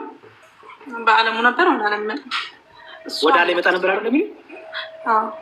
ወደ ዓለም በክብሩ በሰማይ ነበር አይደል? በሰማይ ነበር አይደል? በሰማይ በምድር ይሞላ ነው አይደል? ግን በስጋ ማርያም ከመገለጡ በፊት በምድር ላይ በስጋ ማርያም ወይም በሰው ሆነ ታይቶ ነበር አልታየ ነበር አይደል? ስለዚህ ከሰማይ ወረደ ሲል ያ እውነተኛው ብርሃን መምጣቱን ከክብሩ መምጣቱን ከክብሩ ዙፋን ወደ እኛ ዝቅ ማለቱን ወደ በትህትና ዝቅ ማለቱን ያሳያል። ገባሽ? ምክንያቱም መልሶ ምን አለ መሰለሽ ይህን እየተናገረ ያለው ጌታ በስጋ ተገልጦ በምድር ላይ እያስተማረ ነው አይደል? ከሰማይ ከወረደው በቀር ወደ ሰማይ ወጣ ማንም የለም አለ እና ከዛ ምን አለ? እርሱም በሰማይ የሚኖር የሰው ልጅ ነው አለ። አሁን የምኖረው የት ነው እያለ ነው። በሰማይም እየኖርክ ነው በምድርም አለው እያለ ነው። አይሹ ምክንያቱም በሰማይ የሚኖረው ነው የሚለው። በሰማይ የሚኖረው የሰው ልጅ ማለት ጌታ በሰማይም አለ። ምክንያቱም በቅድም ምን አለ ዮሐንስ ወንጌል ላይ ወደ ዓለም ከመምጣቱ በፊት በዓለም ነበር አይደል የተባለው? በስጋ ማርያም ሲመጣ ከሰማይም አልጎደልም ማለት ነው። ምክንያቱም የምናወራው ስለ አምላክ ነው፣ ስለ እግዚአብሔር አይደል የምናወራው። በስጋ ማርያም በምድር ላይ ሲኖር በሰማይም ደግሞ በምድርም በሙሉ የሞላ ስለሆነ በሰማይም ነበርኩ እያለ ነው ጌታ። ምክንያቱም ቅድም ምን አለ? ወደ ምድር ከመምጣቱ በፊት ወደ ዓለም ከመምጣቱ በፊት በዓለሙ ነበር አይደል የተባባሉ። በጣም ጥሩ። ወደ ዓለም ሲመጣ ግን ሰው ሆኖ አየ ነው አይደል? ቃል ስጋ ሲሆን ሰው አሁን እዚህ ጋር ማለት ነው በምድር ሆኖ ከሆነ ያስተማረው በሰማይ የሚኖረው የሰው ልጅ ነው ካለ በሰማይም አለው ማለት ነው። አዎ ለምን መሰለሽ ቅድም ምን አለን? በዓለሙ ከመምጣቱ በፊት ዓለም ውስጥ ነበር አይደል የተባለው ቅድም። ምኑን ነው የሚያሳይሽ? መለኮት አይደለም እግዚአብሔር በሁሉ የሞላ ነው አይደል? በሁሉም ያለ ማለት ነው። በዓለም ሁሉ ያለ ያ በዓለም ሁሉ ያለው በምን ተገለጠ? በሰው መልክ ተገለጠ አይደል? በሰው መልክ በመገለጡ ምድር ላይ ብቻ ነው ያለው? አይ በሰማይ የሚኖረው ስለዚህ ይህንን ደግሞ ራሱ ቅዱስ ጳውሎስን ብሎ አመጣልን መሰለሽ ፊልጵስዩስ ላይ። ለምንድን ነው እንደዚህ ሆነው ስትይ ፊልጵስዩስ ላይ በፊልጵስዩስ መልእክቱ አይ ቲንክ አራዘምኩ መሰለኝ መምህራኖች ወጡ። በጣም ይቅርታ እንግዲህ በጣም ሰዓት ከወሰድኩ ሰርሽም ነው አንቺ እየገባሽ ነው አይደል? ግን በጣም አሪፍ። እሺ ፊልጵስዩስ ምዕራፍ 2 ላይ እንዲህ ይላል፣ ይኸው በክርስቶስ ኢየሱስ የነበረ ይህ ሀሳብ በእናንተ ዘንድ ደግሞ ይሁን። እርሱ ያለው ክርስቶስን ነው አይደል? እርሱ አይደል በእግዚአብሔር መልክ ሲኖር ሳለ ይላል። በደንብ እርሱ በእግዚአብሔር መልክ ሲኖር ሳለ ምንድን ነው የሚያሳይሽ? የኖረ ነው። ማን ሆኖ? በእግዚአብሔር መልክ እግዚአብሔር ሆኖ ማለት ነው አይደል? ከእግዚአብሔር ጋራ መተካከልን መቀማት እንደሚገባ ነገር አልቆጠረው ማለትና ነገር ግን የባሪያ መልክ ይዞ በሰው ምሳሌ ሆኖ ራሱን ባዶ አደረገ ይላል። መተካከል የሚለውን አንዴ መተካከል የሚለው እኩል እንደ እኩል ማለት ነው። ወደ ምድር እርሱ በስጋ ማርያም ሲገለጥ አይደለ? ይኸው እርሱ በእግዚአብሔር መልክ ይኖር ነበር አይደል? ከዛ መለኮቱ ነው ይኖር ነበር ማለት ነው። በቃ እግዚአብሔር ስትይ መለኮት አምላክ ፈጣሪ ንጉስ ያሽኗል አይደል? ከዛ በኋላ ግን ደግሞ በባህሪው ዝቅ አደረገና ከኛ ጋር ሆነ አይደለ? ሰው ሆነ አይደል? የማርያም መልክ ያዛል። ነገር ግን በሰው ምሳሌ ሆነ ሲል ራሱን ማለት እንትን ሲል አሁን ለምሳሌ አንቺ የሰው ምሳሌ ነው የምትባዩ ወይስ ምን ነው የምትባዩ? ከእናት ከአባት ነው የተወለድሽው። ጌታ ግን በድንቅ ስራው በድንቅ ተአምር ከድንግል ማርያም ያለ አባታት የተወለደው። ስለዚህ በሰው ምሳሌ ሆኖ ራሱን ባዶ አድርጎ በምስሉም እንደ ሰው ተገኝቶ ይላል። አይሹ እንደ ሰው ተገኝቶ ራሱን እንደ ሰው ተገኝቶ ማለት ነው። እርሱ ሰው ያልነበረው ሰው ሆኖ ማለት ነው። ሰው ሆኖ ራሱን አዋርዶ አይደል? ለምሳሌ አንቺ እንደ ሰው ተገኝተሽ ይባላል እንዴ? አይ ሰው ነኝ። ሰው ነሽ፣ ከጅማሬ ፍጡር ነሻ አይደል? እርሱ ግን እንደ ሰው ተገኝቶ ከተባለ ሰው ያልነበረው ምን ሆኖ ማለት ነው? ሰው ሆኖ ማለት ነው። ይኸው በምስሉም እንደ ሰው ተገኝቶ ራሱን አዋረደ፣ ዝቅ አደረገ ራሱን ለሞትም፣ ይኸውም የመስቀል ሞት እንኳ የታዘዘው ነው። አይዞህ ለምንድን ነው የሞተው? ቅድም ስቲ ነበር አይደል? ለምንድን የተገረፈው የተሰቀለው ስቲ ነበር አይደል? ምን ስለሆነ ይላል? ሰው ስለሆነ። አይዞህ ራሱን ምን ስላደረገ? እንደ ሰው ስለሆነ ራሱን ሰው ፍጹም ሰው ስላደረገ ፍጹም አምላክ የሆነው እርሱ ፍጹም ሰው ሆነ። ስለዚህ ምን ሆነ? በስጋው ምን ሆነ? ሞተ። የመስቀል ሞት ድረስ እንኳን የታዘዘ ሆነ። ምን ስለሆነ? ራሱ ምን ስላደረገ? ዝቅ ስላደረገ። ያዡ እንደ ሰው ደግሞ ከኛ ጋር ስለሆነ ሰው ስለሆነ ማለት ነው። ሰው አይደለም እንደ ሰው ሆነ ነው እንጂ ሰው አይደለም። ከመጀመሪያው ሞተ እኮ እንደ ሰው ብሎ እኮ እንደ ሰው ለሚባል ነገር እኮ ሞት አይነገርም ማለት ሰው በመሆኑ ሰው ከመጀመሪያው ሰው አልነበረም። ሰው እንደ ሰው ሆነ ማለት ነው። በስ ኢየሱስ ክርስቶስ እርሱ በእግዚአብሔር ከመጀመሪያውማ በእግዚአብሔር መልክ ነበር ሲኖር ነበር አይደል የሚለው? እርሱ በእግዚአብሔር መልክ ይኖር ነበር ነው የሚለው አይደል? የእግዚአብሔር ደግሞ ምንድን ነው? የማይታይ ነው፣ አምላክ ነው፣ ጌታ ነው፣ ኤልሻዳ ነው፣ አዶናይ ነው፣ የዓለም ገዥ ነው አይደል? ግን ምን ሆነ ይላል? የባሪያ መልክ ይዞ ይላል። በሰው የባሪያ መልክ ሲባል ባሪያ ሲባል ባይዘው ምን ማለት መሰለሽ? እኛ የእግዚአብሔር አገልጋዮች ነን አይደል? ሰዎች። ስለዚህ የልክ የእኛን መልክ ይዞ መጣ፣ ሰው ሆነ ማለት ነው። የእኛን መልክ ይዞ በሰው ምሳሌ ራሱን ባዶ አደረገ። በምስሉም እንደ ሰው ተገኝቶ ራሱን አዋረደ፣ ፍጹም ሰው ሆነ ማለት ነው። ስጋ ሆነ ማለት ነው አይደለ? ቃልም ስጋ ሆነ አላለም ቅድም? ስለዚህ ምን ሆነ? እግዚአብሔር ከኛ ጋር ሆነ። ስለዚህ ሰው ስለሆነ ምን ሆነ? ለሞት እንኳን የታዘዘ ሆነ ይላል። ስለዚህ እኛ ሞተ ስንል መለኮት ሞተ እያልን ነው። ገባሽ? እግዚአብሔር ስለሆነ ለሞት ታዘዘ ማለት አሁን ሰው ሆኖ ለሞት ታዘዘ ማለት ነው። አዎ ምን ማለት ነው? እግዚአብሔር በስጋ ሞተ። እግዚአብሔር በስጋው ያዙት። ክርስቶስን አምላካችን በስጋው ገረፉት። ለምን? መለኮት በባህሪው ለመለኮት ለብቻው የሚገረፍ ነው? የሚደማ ነው? አይ አይደለም። መለኮት ማለት መንፈስ ነው ማለት መለኮት ረቂቅ የሆነ እኔ ባይነት ያለው ረቂቅ የሆነ የማይታይ ነው። መለኮት ግን እኔ ባይነት አለው። እኔ በወደደው መለኮት ይገለጣል አይደል? ለምሳሌ ለሙሴ ተገልጧል፣ ለአብርሃም፣ ለይስሐቅ፣ ለነ ኢሳያስ ተገልጧል፣ ለነ ዳዊት ተገልጧል። በወደደው መልኩ ይገለጣል። እግዚአብሔር ለአብርሃም ተገልጧል። በኋላ ግን በማን ራሱ በልጁ ተገለጠ። አይዞ ልጁን ልኮ ተገለጠ። ልጁ ራሱ ተገለጠልን። ልጁ ደግሞ ለምን መጣ ይላል? ሰው ሆኖ አሁን እዚህ ጋር ማለት ነው። አሁን ለሙሴ ሲገለጥ የነበረው ለሙሴ አሁን ከ500 ምናምን በላይ ተገልጦለታል። አሁን እዛ ጋር የተገለጠለት ኢየሱስ ነው ወይስ እግዚአብሔር ነው? ይኸውልሽ ኢየሱስ ስንል እኛ ከተወለደ በኋላ እናቱ ድንግል ማርያም ያወጣችለት ስም ነው። ኦኬ እንጂ እግዚአብሔር ነው። ይኸውልሽ ኢየሱስ፣ አማኑኤል እነዚህ ስሞች ከሰው ከሆነ በኋላ ለምሳሌ ኢየሱስ ነው መድኃኒት ማለት ነው። ምክንያቱም የተወለደው መድኃኒት ስለሆነ ኢየሱስ ይባላል። ገባሽ? ለምሳሌ ሉቃስ ወንጌል ላይ እንዲላል። ይኸውልሽ የሉቃስ ወንጌል ምዕራፍ 8 ላይ ይኸው ያለው መልአኩ ሲያበስራት ነው። አይ እሱ አይደለም። ቆይ ሰዓት ከወሰድኩ መድኃኒት የሚለው ለሰሽ የሉቃስ ወንጌል ምዕራፍ 8 ላይ እንዲላል። ይኸውልሽ የሉቃስ ወንጌል የሉቃስ ወንጌል ምዕራፍ 2:8 እነሆም የጌታ መልአክ ወደ እነሱ ቀረበ፣ በዙሪያቸውም የጌታ ክብር አበራይና ታላቅ ፍርሃት ፈሩና፣ መልአኩ ምን አላቸው? እነሆ ለሕዝቡ ለሚሆን ታላቅ ደስታ ምስራች እነግራቸዋለሁ፣ አትፍሩ። ዛሬ በዳዊት ከተማ መድኃኒት ይላል። እርሱም ክርስቶስ ጌታ የሆነ ይላል። ስለዚህ ኢየሱስ ክርስቶስ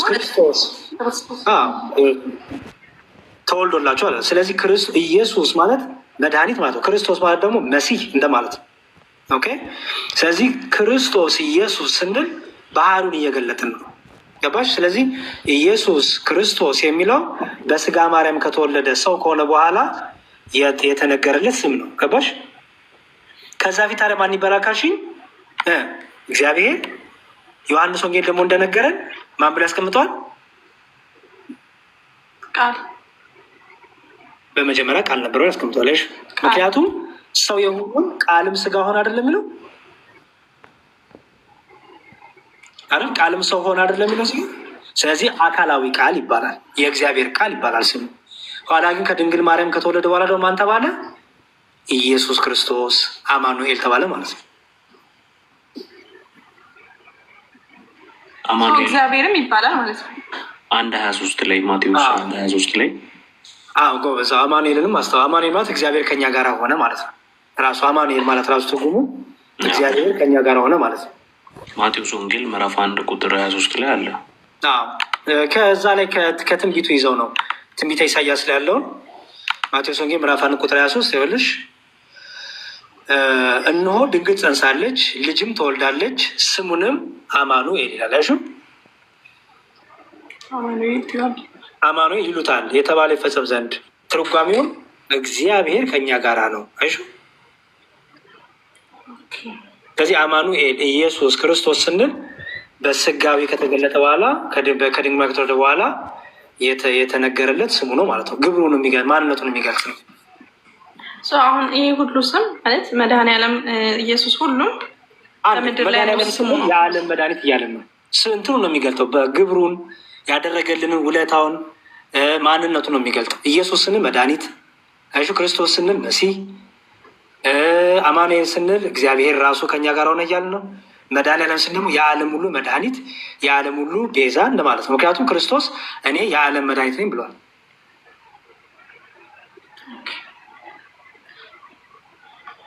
ገባሻውን?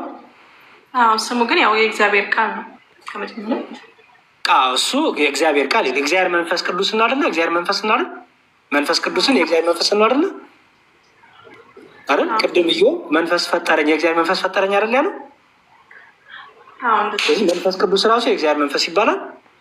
አካላዊ ቃል ደግሞ በስጋ ከመገለጡ በፊት እግዚአብሔር ቃል ይባላል። ራሱ እግዚአብሔር ስለ መንፈስ ቅዱስም ራሱ እግዚአብሔር አይደል? ምክንያቱም ፈጣሪ አይደለም መንፈስ ቅዱስ ራሱ። ስለዚህ አሁን ለዚህ ነው ሉቃስ ወንጌል ላይ ቅድም ያልሽው በደንብ ካስተዋልሽው ገብርኤል የተናገረው ነገር ነበረ። ምን አለመሰለሽ? ይኸው እንዴት ይሆናል ስትለው ድንግል ማርያም ምን አላት? መንፈስ ቅዱስ በአንቺ ላይ ይመጣል አላት። ይኸው መንፈስ ቅዱስ አሁን ላሳይሽ ነው። መንፈስ ቅዱስ በአንቺ ላይ ይመጣል፣ የልዑል ኃይል ይጸልልልሻል። ልዑል የተባለው አብን ነው። ከዛ ደግሞ ከአንቺ የሚሆነው ደግሞ ቅዱሱ የእግዚአብሔር ልጅ አይሹ።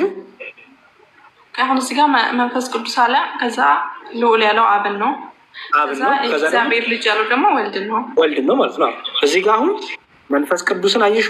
አሁን አይሹ ፈቃድ ራሱ አሁን በዚህ የክርስቶስ ሰው በመሆን ፈቃድ ውስጥ ወይም የእግዚአብሔር ልጅ ወይም አካላዊ ቃል ሰው በመሆን ፈቃድ ውስጥ የማን ፈቃድ አለበት? የመንፈስ ቅዱስም ማለት። ምክንያቱም መንፈስ ቅዱስ ወደ አንቺ ይመጣል። አይሹ ደግሞ የልዑል ኃይል ደግሞ እሺ። አሁን እዚህ ጋር ከወልድ ከአብ ከዛ ከመንፈስ ቅዱስ ነው ማለት ነው። አሁን እዚህ ጋር ልዑል ያለው አብን ነው። እዚህ ጋር የምታየው መሰለሽ ፈቃድ እንታያለሽ። የክርስቶስ ሰው መሆን ወይም የእግዚአብሔር ቃል ሰው መሆን የራሱ የቃልም ፈቃድ ነው፣ የእግዚአብሔር መንፈስ ቅዱስም ፈቃድ ነው፣ የእግዚአብሔርም ፈቃድ ነው ማለት ነው። የተለያየ አንድ ፈቃድ አላልኩሽም ቅድም? አብ የሚሰራዋል ወልድ የሚሰራዋል መንፈስ ቅዱስ የሚሰራዋል። አብ የሚያውቀውን ወልድ የሚያውቀው መንፈስ ቅዱስ የሚያውቀው አላልኩሽም? ስለዚህ ያንን ነው ቅዱስ ገብርኤል እንደውም ይኸው ሶስትነትን በደንብ አሳየሽ።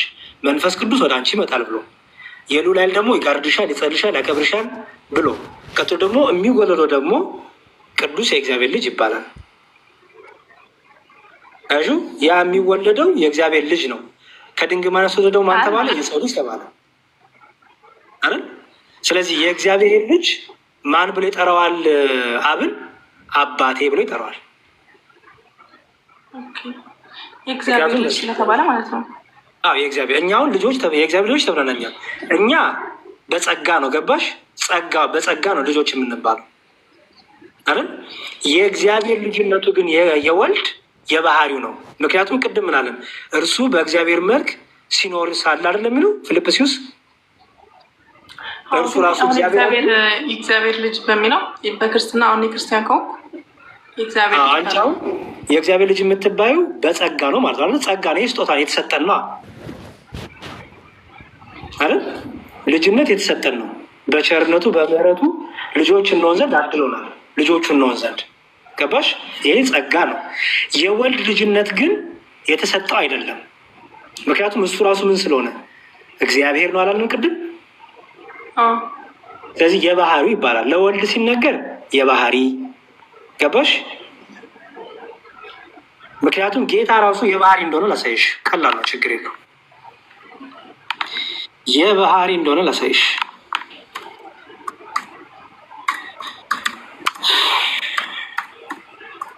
እሺ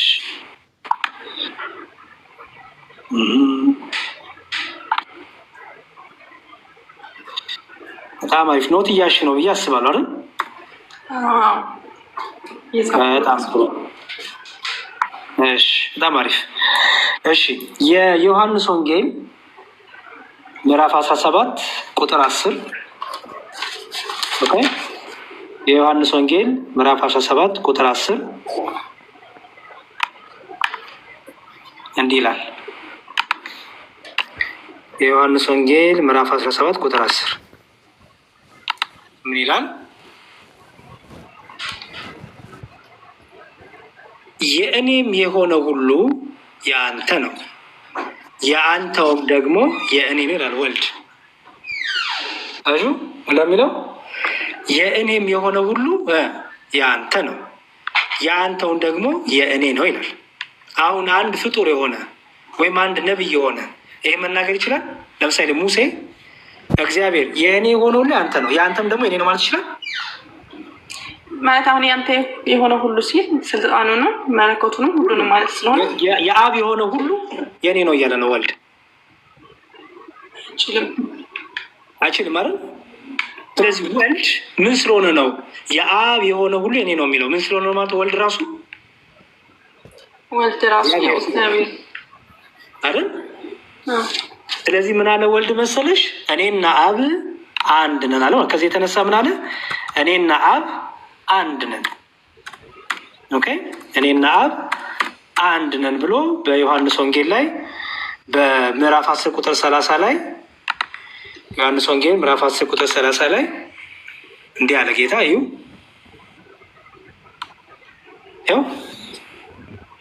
እኔና አብ አንድ ነን። ለምሳሌ አንድ ነቢይ አብርሃምም ይሁን ተይው አብርሃምም ሐዋርያትም ቢሆኑ ዮሐንስም ቢሆኑ ማንም እስቲ አንድ ቦታ ላይ እኛና እግዚአብሔር አንድ ነን ያሉበት አለ? የለም። ምክንያቱም ነቢይና ፈጣሪ አንድ ነው እንዴ? አሁን እኔና ምክንያቱም አንድ ነን ካልሽ ከአብ ጋር እኩል እየሆንሽ ነው አይደል? በጣም ጥሩ። ስለዚህ እኔና አብ አንድ ነን። ለአብ ሲነገር ስለ አብ ስታወሪ ምን ነው የምታወሪው? አምላክነቱን፣ ጌትነቱን፣ መለኮትነቱን፣ እግዚአብሔርነቱን አይደል የምታወሪው? ስለዚህ የእኔ ሁሉ ሁሉ ያንተ ነው አለ ቅድም እንዳሳየውሽ ዮሐንስ 17:10 ላይ። አሁን ደግሞ ዮሐንስ 10:30 ደግሞ እኔና አብ ደግሞ አንድ ነን አለ። ስለዚህ ለአብ የሆኑ የእኔ ነው ካለ የአብ መለኮት የማንም ነው ማለት ነው? የወልድም። የአብ አምላክነት የማንም ነው ማለት ነው? የወልድም ነው። የአብ ህያውነት የማንም ነው ማለት ነው? የአብ ነው ማለት ነው። የአብ ነው ማለት ነው። የመንፈስ ቅዱስም እንደዛው ነው አይደል? ምክንያቱም መንፈስ ቅዱስ ራሱ ምን ስለሆነ ፈጣሪ አይደል ያለው? ቅድም ትዝልሽ ስለሆነ ራሱ መንፈስ ቅዱስ ደግሞ ፈጣሪ ነው አይደል? ቅድም አይተናል አይደል? ስለዚህ በመለኮት በስልጣን በመፍጠር በፈቃድ ሶስት ወይስ አንድ? አንድ ናቸው። የፈጠረው በቃሉ ነው፣ ያጸናው ደግሞ በስተንፋሱ ነው ይላል። ተማሪ። ስለዚህ ስለ መለኮት ስናወራ በስም 3 በአካል 3 በግብር 3 ብንልም በመለኮት ግን ስንት ነው እያልን ነው? አንድ ነው። ምክንያቱም ሲፈጥሩ በአንድ ነው የፈጠሩ። አዎ፣ የአብ ፈቃድ የወልድ ነው የመንፈስ ቅዱስ ፍቃድ ነው። አብን ፈጣሪ ነው፣ ወልድን ፈጣሪ ነው፣ መንፈስ ቅዱስ። ምክንያቱም መፍጠር ቅድም ምን ስላለ ኦሪት ዘፍጥረት ላይ እንፍጠር አይደለም የሚለው? እንፍጠር አብንም ወልድንም መንፈስ ቅዱስንም ያማከለ ስለሆነ ማለት ነው። አዎ፣ ህይወት ሰጪ መንፈስ ቅዱስ አይሹ። ለዚህ ነው እዛው ላይ የሚገምት ኦሪት ዘፍጥረት ላይ እንዲህ የሚቃ ታገኛለሽ። የሆነ እዛው ዘፍጥረት ላይ ስለ አዳም አፈጣጠር ሲያወራ ምን ይላል? ዘፍጥረት 2 ላይ ምን ይላል? ይኸው እግዚአብሔር አምላክም ሰውን ከምድር አፈር ምን አደረገ ይላል? አበጀው። ሰውን ከምድር አፈር ምን አደረገው? አበጀው። በአፍንጫውም ይኸው የሕይወትን እስትንፋስ እፍ አለበት፣ ሰውም ሕያው ነፍስ ያለው ይላል። አይሹ። ስለዚህ ለሰው ልጆች ሁሉ ሕይወት የሰጠው ማነው ማለት ነው? የእግዚአብሔር እስትንፋስ። እስትንፋሱ ማለት መንፈስ ቅዱስ ነው አይደል? እኛ እንደተናገርኩ ማለት ነው። ስለዚህ መፍጠር የመንፈስ ቅዱስም የአብም የወልድ ነው ማለት ነው አይደል? ገባሽ አሁን? ስለዚህ በመፍጠር በአገዛዝ በስልጣን በመለኮት በአምላክነት ስንት አንድ አምላክ አይደል? ሶስትነት ግን በምንድን ነው አልኩሽ? በስም አብ ወልድ መንፈስ ቅዱስ፣ በግብር አብ አባት ወልድ ልጅ መንፈስ ቅዱስ ደግሞ ሰራጺ ከአብ የሚወጣ ማለት ነው።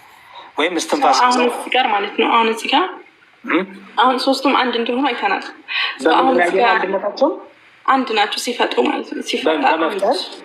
በመፍጠር ግጥር ይልኝ ቆይ በመፍጠር በአገዛዝ በእውቀት በመፍቀድ በመለኮት በስልጣን በእግዚአብሔርነት አንድ አምላክ አይደል? ሶስት አምላክ ሶስቱም እግዚአብሔር ነው ስሙ ማለት በቃ እግዚአብሔር ስንል የአንድነት ስሙ ነው ይኸውልሽ። ምክንያቱም ቅድም ምን አለን? እግዚአብሔርም አለ አይደለም የሚለው። ከዛ ግን ደግሞ እንፍጠር አይደለም የሚለው። እግዚአብሔሮችም አሉ አይልም አይደል የሚለው። እግዚአብሔርም አለ ብሎ አንድነት ያሳይሻል። ምክንያቱም እግዚአብሔር ስንል የአንድነት ስም ነው። ከዛ ደግሞ ሶስትነቱን ደግሞ ስናብራራ ምን አለን? እንፍጠር ሲል ከአንድ በላይ መሆኑን አወቅን አይደል? እንፍጠር ሲል ማንን ደግሞ እያስተማርን ነው አይደል? አብን ራሱን ወልድን መንፈስ ቅዱስን አለ አይደል? ምክንያቱም ምን አለን? እስትንፋስ ቃል እያለን እኮ አመጣን አይደል? ከዛ በኋላ እስትንፋስንም ቃልንም ይዘን ግን ማን ብለን ጠራን? እግዚአብሔር። አይሹ። ስለዚህ ስንት እግዚአብሔር አለ ማለት ነው? አንድ እግዚአብሔር አለ። ግን ያ አንዱ እግዚአብሔር በስንት መልኩ ተገለጠልን? በስሙ ሶስት ሆኖ ተገለጠልን። አብ ወልድ መንፈስ ቅዱስ አይደል? በግብሩ ሶስት ሆኖ አብ አባት ሆኖ ተገለጠልን። ምክንያቱም ከሰማይ ሆኖ የምወደው ልጄ ይህ ነው ብሏል። ገባሽ? ሲጠመቅ ጌታ እሱን ክፍል አሳይሽና አይቻለች አውቃለሽ። ኦኬ በቃ የምወደው ልጄ ይሄ ነው ብሏል አይደል? ክርስቶስ ደግሞ ምናሽ በርግብ መልክ ከሰማይ በደመና መንፈስ ቅዱስ በርግብ መልክ መጣ ይላል። አሁን ከሰማይ ሆኖ አብ እየተናገረ ነው። ምን እያለ? ወልድ ልጄ ነው እያለ ነው። የምወደው ልጄ አይሽ አይደለ? መንፈስ ቅዱስም ደግሞ በርግብ አምሳል እየወረደ ነው። ስለዚህ የአካል ሶስትነት አለ፣ የግብር ሶስትነት። አካል ሶስትነት ስንል አብ እኔነት አለው፣ ወልድ እኔነት፣ መንፈስ ቅዱስ እኔነት አለው። ምክንያቱም ከሰማይ ሆኖ አብ እየመሰከረ ነው፣ ከምድር ሆኖ ወልድ እየታየ ነው። ያ ወልድ ደግሞ ምን እያለ ነው? የእኔ የሆነ ደግሞ የአብ ነው፣ የአብ የሆነ ደግሞ እኔ ነው እያለ ነው አይደል? ስለዚህ እሱ ደግሞ ወልድ ምን ያህል አባቴ ነው ይለዋል አብን በሰማይ ያለው። ስለዚህ በአካል ሶስት፣ በግብር ሶስት፣ በስም ሶስት። በመለኮትስ? በመለኮት አንድ ነው። በአገዛዝስ? አንድ። በስልጣን በእውቀት በፈቃድ አንድ ናቸው። አሁን እንደተረዱ በስማቸውና በስምና በግብር ማለት አብ አባት ነው፣ ወልድ ልጅ ነው፣ መንፈስ ቅዱስ ደግሞ ሰራጺ ነው አለን። ከዛ ደግሞ በአካል አካማ ደግሞ እኔነት አላለም ቅድም? ከሰማይ ሆኖ እኔ ብሎ አብ ተናገራለን፣ ሰማ ነው። ወልድ ደግሞ እኔ የአብ ልጅ ነኝ እያለ ነው። በሰማይ ነበርኩ ከሰማይ መጥቻለሁ አላለ አይደል? ነበርኩ ሲል የነበረ እንደሆነ የሚያሳይ ነገር ነው። ከማን ጋር ነበርኩ? ከእግዚአብሔር ከአባቱ ጋር የነበረ ነው ከጥንቱ አይደል? በጣም ጥሩ። መንፈስ ቅዱስ ደግሞ ሐዋርያ ስራ ስታነቢ እንዲሁም መንፈስ ቅዱስ ራሱ ደግሞ ይናገራል። ሐዋርያትን ምረጡልኝ ይላቸዋል። ለፈለኳቸው አገልግሎት ምረጡልኝ ብሎ ደግሞ መንፈስ ቅዱስ ይናገራል። ራሱ መንፈስ ቅዱስ ተናጋሪ ነው። ተናጋሪ ነው። መንፈስ ቅዱስ ሲናገር ላሳይሽ።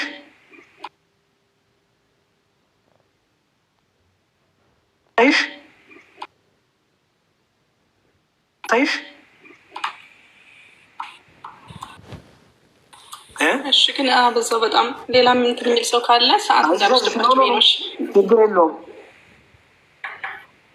ችግር የለውም። ምንም ይሄ ሁላችንም እየተማርንበት ስለሆነ ምንም ችግር የለውም። ኦኬ የሐዋርያት ስራ ጥቅስ ያዥ። መንፈስ ቅዱስ ደግሞ ቅድም ፈጣሪ እንደሆነ አየን። መቼም እኔነት ስላሉ አለ የሚፈጥረው መጽሐፈ ኢዮብ ላይ የእግዚአብሔር መንፈስ ፈጠረኝ የተባለው አይደል? ኦኬ በጣም ጥሩ። እሺ እንዲህ ይላል። ኦኬ የሐዋርያት ስራ ምዕራፍ 6 ላይ እንዲህ ይላል፣ ወንድሞች ሆይ በመልካም የተመሰከረላቸውን መንፈስ ቅዱስና ጥበብ የሞላባቸውን ይላል 7 ሰዎች ከእናንተ ዘንድ ምረጡ፣ ለዚህም ጉዳይ እንሾማቸዋለን። እኛ ግን ለጸሎትና ቃሉን ለማገልገል እንተጋለን። ይህም ቃል ሁሉ እያለ ይናገራል። መንፈስ ቅዱስ ምን ላለባቸው ነው የሚለው? መንፈስ ቅዱስ ያደረባቸውን ይላል። ኦኬ መንፈስ ቅዱስ ያደረባቸውን ምኖች ምረጡልኝ ይላል። መንፈስ ቅዱስ። ኦኬ ሌላም ጨምርልሽ። ሐዋርያት ስራ ይዘሻል ምዕራፍ 6 ብለሽ ጽፈሻል። ኦኬ ሌላም ደግሞ ጨምርልሽ። የሐዋርያት ስራ ደግሞ ምን ይላል መሰለሽ? እሺ የሐዋርያት ስራ ምዕራፍ 4 ቁጥር 25 ቁጥር 25 በመንፈስ ቅዱስም በብላቴና በአባታችን በዳዊት አፍ ይላል። እሺ በመንፈስ ቅዱስም በብላቴና በአባታችን በዳዊት አፍ በመንፈስ ቅዱስ ተናገርክ ይለዋል። እሺ በማ በኩል ለምሳሌ ትንቢት ሲናገሩ መንፈስ ቅዱስ ነው የሚያናግራቸው ነቢያቱን። ምክንያቱም ምን አለ እዚህ ጋር በዳዊት በአባታችን በነቢዩ ዳዊት አፍ በመንፈስ ቅዱስ ያናገረው ይላል። አይሽ ያናግራል እሱ መንፈስ ቅዱስ ማለት ነው። ገባሽ? ያም ደግሞ ጨምርልሽ ራሱ የሐዋርያት ስራ ምዕራፍ 5 ቁጥር 3 ላይ የሐዋርያት ስራ ምዕራፍ 5 ቁጥር 3 ላይ ጴጥሮስ ምን አለ? ሐናንያ ሆይ አለው መንፈስ ቅዱስን ታታልልና ከመሬቱ ሽያጭ ታስቀር ዘንድ ሰይጣን በልብህ ስለምን ሞላ አለው። ሐናንያ የሚባል ሰው በቤቱ አጨርብሮ ደባብቀው ነገር ሊያደርግ መጣ ወደ ሐዋርያቱ። ለጴጥሮስ ግን መንፈስ ቅዱስ ገልጦለት ነበረ ያ ሐናንያ የሚባለው በቤቱ ያደረገው። ስለዚህ ምን አለው ቅዱስ ጴጥሮስ? መንፈስ ቅዱስን ለምን ታታልላለህ? ያሹ መንፈስ ቅዱስን ለምን ታታልላለህ? መንፈስ ቅዱስን ለምን ታታልላለህ? ለምን እግዚአብሔር ለምን ታታልላለህ እያለ አይደለ? ያው አምላክ ነው። አምላክን ለምን ታታልላለህ ማለት ነው። መንፈስ ቅዱስ ራሱ እግዚአብሔር ነው ማለት ነው። ስለዚህ መንፈስ ቅዱስ ተናጋሪ ነው፣ እኔ ባይ ነው፣ ሚስጥር የሚገልጠው ጥበብ የሚገልጥ ነው፣ የሚያጽናና ነው፣ የሚያበረታ ነው። ከእኛ ዘንድ ሆኖ ኃጢአት ስንሰራ ንስሐ እንዲገባ የሚወቅሰን፣ እንድንጸልይ የሚያበረታን፣ ጥበብ ሚስጥርን የሚገልጥ። ለምሳሌ አሁን ቅድም ምን አልኩሽ? ከመጀመሪያ በፊት እግዚአብሔር መንፈስ ቅዱስ እኔም ላንቺን ጥበብ ሚስጥር ይገልጥልን አልኩሽም? አይሽ ጥበብና ሚስጥርን ማስተዋልን ቃለ እግዚአብሔርን እንድንረዳው ጥበብና ሚስጥርን የሚገልጥልን መንፈስ ስለሆነ ያ የእግዚአብሔር መንፈስ ወይ መንፈስ ቅዱስ እንለዋለን። እግዚአብሔር መንፈሱ ራሱ እግዚአብሔር ነው አይደል? አዎ ራሱ መንፈስ ቅዱስ ነው። ፈጣሪ እግዚአብሔር እኮ ነው ያልኩሽ ቅድም። ምክንያቱም ኢዮብ ራሱ የእግዚአብሔር መንፈስ ፈጠረኝ ብሎ መንፈስም ማን ብሎታል? ፈጣሪ ብሎታል አይደል? በቃ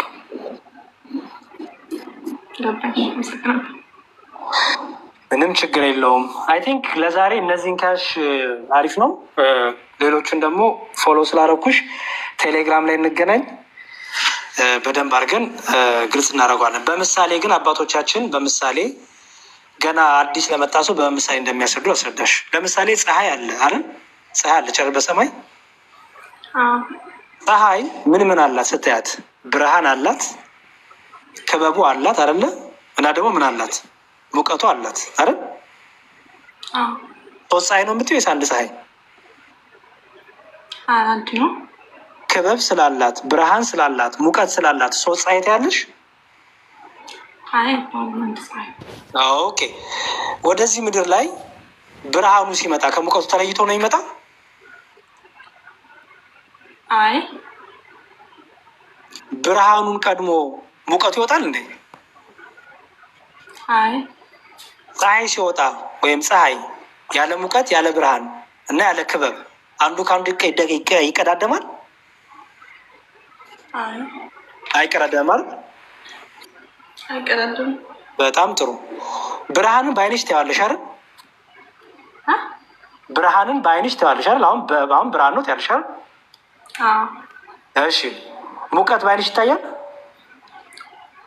ኧረ አይታይም። አይታይም ማለት በጣም ጥሩ። ብርሃኑን አባቶቻችን በምሳሌ ሲያስተምሩን በወልድ ይመስሉታል። ለምን? ቅድም ምን አለን? የዓለም ብርሃን ተባለ ክርስቶስ እውነተኛው ብርሃን ይለው አይደለ?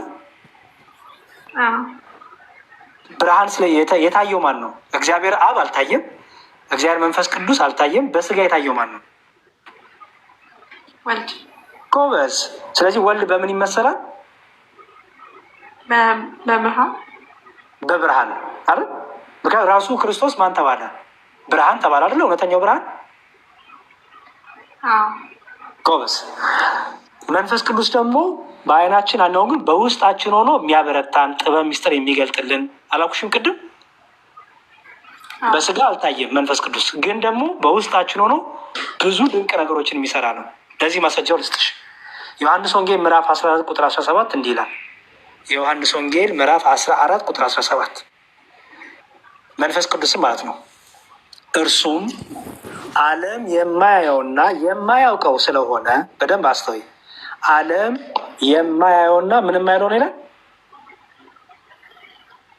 የማያውቅ አይደለ? ዓለም በስጋ አላየውም አይደለ? በስጋ የተገለጠው ማን ስለሆነ? ወልድ እንጂ መንፈስ ቅዱስ ተገልጧል በስጋ? አይ አልተገለጠም፣ ወልድ ነው። ስለዚህ ዓለም አይቶታል? አላየውም። የእውነት መንፈስ ነው ይልና ነገር ግን ወልድን አየ ማለት አለ አብን በስጋ የታየው ማን ነው ከተባልሽ ጌታ ምን አለ? እኔን አየ አብን አየ አለ አይደለ? እኔን አየ አብን አየ ማለቱ ምን ማለቱ መሰለሽ? እሱ ራሱ የእግዚአብሔር መልክ ነው አላለም? ቅድም እግዚአብሔር ነው አላለም? በቃ ስለዚህ እግዚአብሔርን አየን ማለት ነው። ግን በስጋ የተገለጠ የታየው ማን ነው ከተባልሽ እግዚአብሔር አብ በስጋ አልተገለጠም ማለት። ሰው የሆነው ማን ነው? እግዚአብሔር አብ ነው። ሰው የሆነው እግዚአብሔር አብ ሳይሆን ወልድ ነው።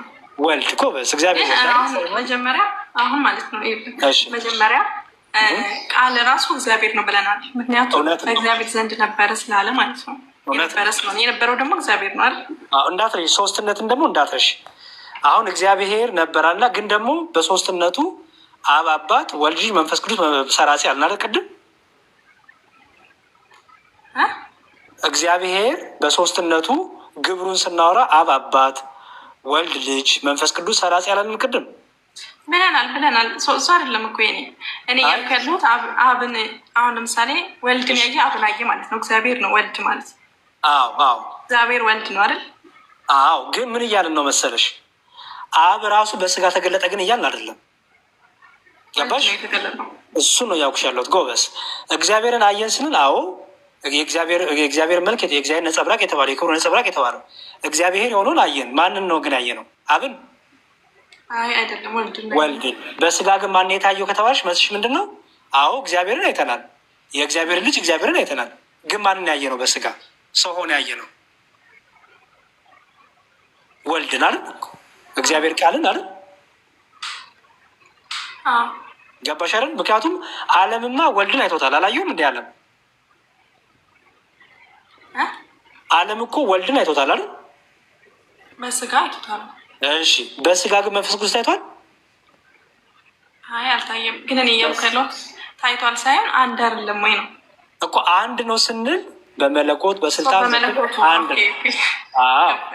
ግን በስጋ የታየው ማን ነው ከተባለች መስሽ ማን ነው? በስጋ የታየው ወልድ ነው። ጎበስ። አብና መንፈስ ቅዱስ በስጋ አልታዩ ማለት ነው። በመለኮት ግን አንድ ናቸው። በቃ እግዚአብሔርን አይተነዋል። ከኛ ጋር ሆኗል እግዚአብሔር አይደል? ግን በስጋ ማን የተገለጠው ስንል ግን በተለየ አካሉ ያለሽ በተለየ አካሉ ማን የታየው? ወልድ አይደል? የተለየ አካሉ ያልሽበት ምክንያት ለምንድን ነው? ወልድ አልታየም፣ አብ አልታየም፣ መንፈስ ቅዱስ አልታየም። የተገለጠው ማን ነው? ወልድ። ምክንያቱም ቃልም ስጋውን አይደለም የሚለው? መንፈስ ቅዱስ ስጋውን ይላል? አይደለም፣ አብ ስጋውን ይላል። ጎበስ። ስለዚህ በተለየ አካሉ ቃል ምን ሆነ? ሰው ሆነ፣ ስጋ ሆነ። አሁን ዮሐንስ ወንጌል ላይ መሳይሽ ይሄንን ነው። ዮሐንስ ወንጌል ላይ ምን ይላል? ዓለም የማየውና የማያውቀው ስለሆነ እና ግን ነገር ግን ከእናንተ ዘንድ ስለሚኖር በውስጣችሁም ስለሚሆን ታውቁታላችሁ ተባለ። አይዞህ ዓለም አላየውም መንፈስ ቅዱስን ግን ከእኛ ዘንድ አለ። በምናችን ውስጥ አለ ይላል በውስጣችን። አይዞህ ስለዚህ አሁን ቅድም ሙቀትን የሚታይ ነው ወይስ በውስጥሽ ፊልም የምታደርጊው ነው ስልሽ ሙቀት ምንድን ነው አልሽኝ? በውስጤ ፊልም አደረጉን አልሽኝ አይደል? ያው ሰውነት ሲያልፍ ፊል አረጋ በኮበስ እንጂ ልክ እንደ ብርሃን የምታየው አይደለም አይደል? ኮበስ ስለዚህ በብርሃን ማን ታየ? በብርሃን እውነተኛው ብርሃን ክርስቶስ ታየ፣ ወልድ ታየ አይደል? በውስጣችን ደግሞ ሆኖ ደግሞ መንፈስ ቅዱስ ያበረታናል፣ ሚስጥር ይገልጥልናል፣ ጥበብ ማስተዋል ይሰጠናል ማለት ነው። ቅድም ዮሐንስ ወንጌልን ከቁጥር 1 ጀምሮ ቃልም ስጋውን የሚለው ሁሉ እየወረክ ሁሉ አስነብቤሻለሁ። እነዚህን ሁሉ እንግዲህ አንድ ላይ አድርገሽ የግብርን የአካልን የስምን እና የሶስትነት ከዛ ደግሞ የመለኮት የአገዛዝ የስልጣን የእግዚአብሔርነት የአምላክነት የእውቀት የፈቃድ አንድነት የሚለውን በስላሴ ትምህርት ያለውን ይዘሽ ልክ አሁን የፀሐይ እንዳልኩሽ ነው። ፀሐይዋ ሶስት ፀሐይ እንደምታያት አታያትም። ክበብም ስላላት ሙቀትም ስላላት ብርሃንም ስላላት ሶስት ፀሐይ እንደማታያት ሁሉ ልክ እንደዛ ሁሉ አብ ወልድ መንፈስ ቅዱስ በስም በአካል በግብር ሶስት ብንል ስንት ግን መለኮት እያልን ነው? በግብር በስም በአካል ሶስት ብንልም ግን በእግዚአብሔርነት በአምላክነት በጌትነት ስንት እያልን ነው? ሶስት ወይስ አንድ? አንድ ነው። ምክንያቱም ዓለምን የፈጠረው ቃል መንፈስ ቅዱስ አብ ወልድ መንፈስ እግዚአብሔር አብ ነው። ቃል ማለት ወልድ ነው አይደል? አካላዊ ቃል እንለዋለን። አካላዊ ቃል ንፋስ ያለው ደግሞ መንፈስ ቅዱስን ከሆነ ስለዚህ አንድ ናቸው ማለት ነው። ኮበስ የመጨረሻ ደግሞ ሌላ ምሳሌ ልስጥሽ። ነፍስሽን ተመልከቻት። ነፍስሽ ነፍስሽ አዋቂ ናት፣ ተናጋሪ ናት እና ደግሞ ህያው ናት አይደል? እሺ ሶስት ነፍስ ነው ያለሽ ታዲያ ወይስ አንድ ነፍስ? አንድ ነው ያለኝ አይደለ? ሶስት ሰው ነሽ ወይስ አንድ ሰው ነሽ? አንድ ነው። አንድ ሰው ግን በአንቺ በውስጥሽ ተናጋሪነት አዋቂነት እና ህያውነት ስላለ ህያውነት ስላለ ተናጋሪነት ስላለ አዋቂነት ስላለ ሶስት ሰው አትባይም አይደል? አንድ ነው። አይሹ እያንዳንዱ የራሳቸው ምን አላቸው? ግብር አላቸው አይደለ? አዋቂነት ግብሩ አለ፣ ተናጋሪነት ግብሩ አለ፣ ህያውነት ግብሩ አለ አይደል? ኦኬ ግን ምን አትይም? በእነዚህ አዋቂነት ህያውነት ተናጋሪነት ሶስት ስላሉ ግን ምን እንደማትይ ማለት ሶስት ነፍስ አትይም አይደል? አንዱ በአንዱ ግን ምን ሆነ ይኖራል? ህሉ ሆነ ይኖራል። ለምሳሌ አዋቂነትሽ ከተናጋሪነትሽ ጋር ተናጋሪነትሽ ከስትንፋስሽ ጋር ተለያይቶ መኖር ይችላል? አዋቂነትሽ በደንብ ስሚኝ እያስተዋልሽ። ለምሳሌ አንድ ሰው መናገር አልቻለም። ይኸውልሽ በደንብ ስሚኝ። አንድ ሰው መናገር አልቻለም እንበል፣ ወይም መስማት የተሳናቸው ወይም መናገር የተሳናቸው ሰዎች አሉ እንበል። ኦኬ ግን እውነት ውስጣቸው ነፍሳቸው አታወራም? አትረዳም? አይ ትረዳለች። ለምሳሌ አሁን መናገር የተሳናቸው ሰዎች በጣታቸው ሲናገሩት ያለሻል። በጣታቸው የሚያፈልቁት የሚያስቀምጡልሽ ምልክቶች ከምን የወጣ ነው? ከልብ የፈለቀ ከነፍስ የፈለቀ አይደል? ስለዚህ ጎበዝ። ስለዚህ አሁን እስትንፋስሽ ተናጋሪነትሽ እና ህያውነትሽ እነዚህ ሶስቱ የሚለያዩ ናቸው አይደለም? ከነፍስ ስላለኝ ሁሉም ነገር አለኝ። ጎበዝ። እስትንፋስ እኔ ህያውነት አያስፈልገኝ ማለት ትችላለች። አይ ህያውነት ደግሞ እኔ ህያው አልፈልግም እስትንፋስ አልፈልግም ማለት ትችላለች። አይቻልም። እሺ አዋቂነት እኔ እስትንፋስ አልፈልግም ማለት ይችላል። ተናጋሪነት አይችልም። ስለዚህ አንዱ በአንዱ ምንድነው ማለት ነው? አንዱ በአንዱ ህሉ ነው ይባላል። አንዱ በአንዱ ይኖራል ይባላል። አይሽ አይደለ? ስለዚህ ልክ እንደዛ ነው። በቃ የስላሴ ትምህርትን በዛው መልኩ አስቢው። አብ ወልድ መንፈስ ቅዱስ ስንል አብ ለወልድ እና ለመንፈስ ቅዱስ ልባቸው ነው። ኦኬ በአብ ልብነት አሁን ልክ ምሳሌ ነው የምሰጥሽ ያለሁት። ለምሳሌ ወልድ ቅድም ምን አልኩሽ? ነፍስሽ ምን አላት? አዋቂነት፣ ተናጋሪነት ወይም አዋቂነት፣ ህያውነትና ምን አልኩሽ? ተናጋሪነት አልኩሽ። በጣም ጥሩ። አሁን በደንብ ስሚኝ። አዋቂነት ለማን እንሰጣለን? ለአብ እንሰጠዋለን። ምክንያቱም በአብ ልብነት ሁሉ ነገር ይታሰባል ይታወቃል ብለን እናምናለን። በወልድ ቃልነት ደግሞ ሁሉ ነገር ይፈጠራል ይደረጋል። እሺ በመንፈስ ቅዱስ ደግሞ ምንነት እስትንፋስነት አይደል? ቅድም የእግዚአብሔር እስትንፋስ ይባል አይደለ? መንፈስ ቅዱስ የእግዚአብሔር ምን ተባለ? እስትንፋሱ አይደል? ወልድ ደግሞ የእግዚአብሔር ምን ተባለ? ቃሉ አይደል? ቃሉ። ስለዚህ እስትንፋስን አገኘን፣ ቃልን አገኘን። ስለዚህ ምን ቀረን? አዋቂነት ወይም ልብ አይደል ያለው ማወቅ። ስለዚህ ማወቅ አብ ከወልድ የተለየ ምን የለውም ማለት ነው። አብ ያለ ወልድ አልኖረም፣ ወልድ ያለ አብ አልኖረም። መንፈስ ቅዱስ ከአብና ከወልድም ተለይቶ የኖረበት ዘመን የለም፣ የሚቀዳደምም የለም ማለት ነው። ገባሽ? የአብ መንፈስ ቅዱስ እስትንፋሱ ነው። ወልድ ደግሞ መንፈስ ቅዱስ ለአብና ለወልድ ለራሱም ህይወት ነው፣ ለአብና ለወልድ እስትንፋስ ነው፣ ህይወት ነው። ምክንያቱም እግዚአብሔር ህያው ነው እንላለን እንዴ? ጎበዝ። አሁን እናንቺ ህያው ነን ስንባል ጸጋ ተሰጥቶ ነው አይደለ? የእስትንፋስ እፍ ተብሎብን አይደል? እግዚአብሔር ግን ህያው ነው ስንል እፍ ተብሎበት ነው እንደኛ? አይ አይደለም። በጣም ጎበዝ። ስለዚህ የእግዚአብሔር እስትንፋስ ማን ይባላል? መንፈስ ቅዱስ። ስለዚህ መንፈስ ቅዱስ ለእግዚአብሔር እስትንፋሱ ይባላል ማለት ነው፣ ወይም ህይወቱ ይባላል። አይሽ ምንድን ነው? ስለዚህ መንፈስ ቅዱስ ለራሱም ህይወት ነው፣ ለአብና ለወልድ ምንድን ነው ማለት ነው? ህይወት ነው ማለት ነው አይደል? እግዚአብሔር ህያው ነው። ጎበዝ። ህያው ነው እግዚአብሔር። የእግዚአብሔር ህያውነት የባህሪው ነው፣ የእኛ ግን ህያውነት የጸጋ ነው እንደምን ነው ማለት ነው። ምክንያቱም በአዳም ላይም እፍ አለበት አይደለም የሚለው? የህይወትን እስትንፋስ አይደለም የሚለው? እግዚአብሔር በአዳም ላይ እፍ ያለበት ህይወት እስትንፋስ የራሱ ወይስ የተሰጠው? የራሱ አይደል? አዎ የራሱ። እግዚአብሔር መንፈስ ይባላል አይደል? መንፈስ ቅዱስ እንለዋለን አይደል? የእግዚአብሔር መንፈስ ይባላል። ጎበዝ። እሺ ዓለማቱ የተፈጠሩት በምንድን ነው? በቃል አይደል የተባለው? በልጁ። ስለዚህ የእግዚአብሔር ቃል ወልድ ለአብና ለመንፈስ ቅዱስ ለራሱ ቃል ነው፣ ለአብና ለመንፈስ ቅዱስ ነው ምናቸው ነው ማለት ነው? ቃላቸው። ምክንያቱም የእግዚአብሔር ቃል ይባላል። ጎበዝ። እሺ እግዚአብሔር አብ ደግሞ ለወልድ ለመንፈስ ቅዱስ ምናቸው ማለት ነው? እስትንፋስን ለመንፈስ ቅዱስ ከሰጠን፣ ቃልነትን ለወልድ ከሰጠን፣ አብ ደግሞ ምንድነው ማለት ነው? ለወልድ ለመንፈስ ቅዱስ ልባቸው ወይም እውቀታቸው ነው ማለት ነው። ስለዚህ እግዚአብሔር አዋቂ ነው፣ እግዚአብሔር ህያው ነው፣ እግዚአብሔር ተናጋሪ ነው፣ እግዚአብሔር ፈጣሪ ነው እናለን ማለት ነው። ገቢቶ ቃሉት ያሰማልን። ዲያቆን በጣም እናመሰግናለን። ያጀማ እንዴ ለሳሪ አጨብጭቡላት አላችሁ። ጎበዝ ተማሪ ነች። ኮመንት ክፈቱላት፣ ያጨብጭቡላት፣ አጨብጭቡላት። አቤት ያሰማልን። ዲያቆን ሳሪ በጣም ደስ የምትል መረዳት ያላት ልጅ ነች። እግዚአብሔር ይርዳሽ ነው። አንድ ግራ ያለሽ ምናልባት እዚህ ጋር ቀደም መጽሐፍ ቅዱስ አለሽ እንደተገብሽ ነው ሳሪቾ አለሽ? አይ የለኝም። እሺ እኔ ላሳይሽ። እዚህ ጋር ቀደም መንፈስ ቅዱስ እግዚአብሔር ይባላሉ ወይ አልሽ? አሁን እዚህ ጋር ሐዋርያ ሥራ ምዕራፍ 5:3 ላይ ዲያቆን ቅድም እያሳዩሽ ነበረ። ለመጨመር ሳይሆን እዚህ ጋር ለማሳየት ነው።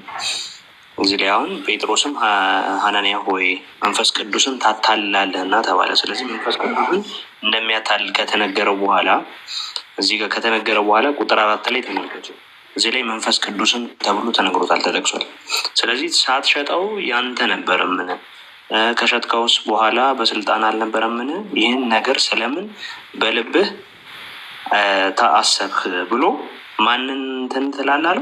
እግዚአብሔርን እንጂ ሰውን አልዋሸህም። ስለዚህ መንፈስ ቅዱስ የተባለው እግዚአብሔር እንደሚባል እዚህ ጋር ሳይቶሻል።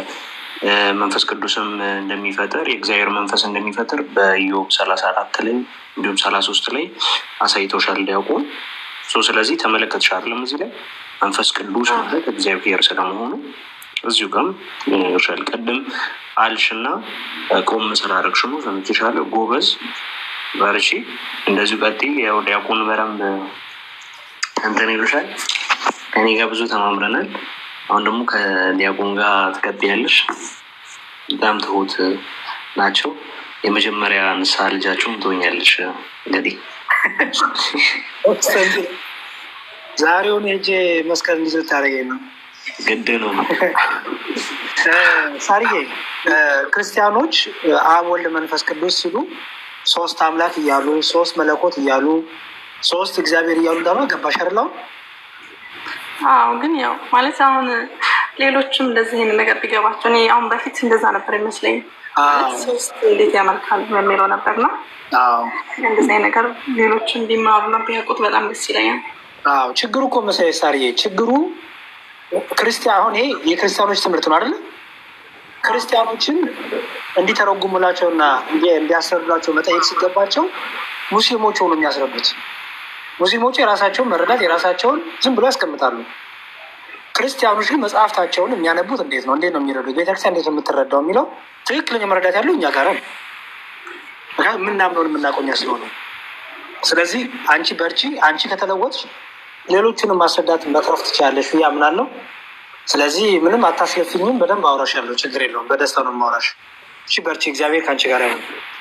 አሜን። አይ ግን አሁን እዚሁ ላይ ማለት አሁን የሆነ ትምህርት አይቼ ነበረ እንደዚሁ በሶሻል ሚዲያ ላይ ማለት የሚመስለኝም የነበረውም ታቦት ነው በሚል ነበረ። የሆነ ሰዓት ላይ እንደዛ ገምት ነበርና እንደዛም ብሎ ያስተማረ ሰው ነበር እንደዚሁ በንጽጽር ላይ ማለት ነው። እና አይ ቲንክ ካለማወቅ ነው ይቻላል። ማንኛውም በጣም አመሰግነው። በጣም ያስጨነቀኝ ነበረ። ዋናው ይሄ ነው እና ይሄ ታውቅ ሌላውን ቀስ ብዬ መማር ይችላል። ችግር የለም። በውስጥ አስተምር ያላችሁና አመሰግናለሁ።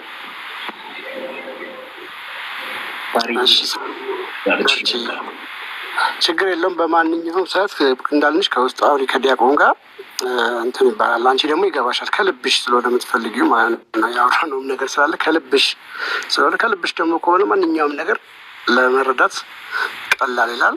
በደንብ አውሩ ዲያቆን በቴሌግራም።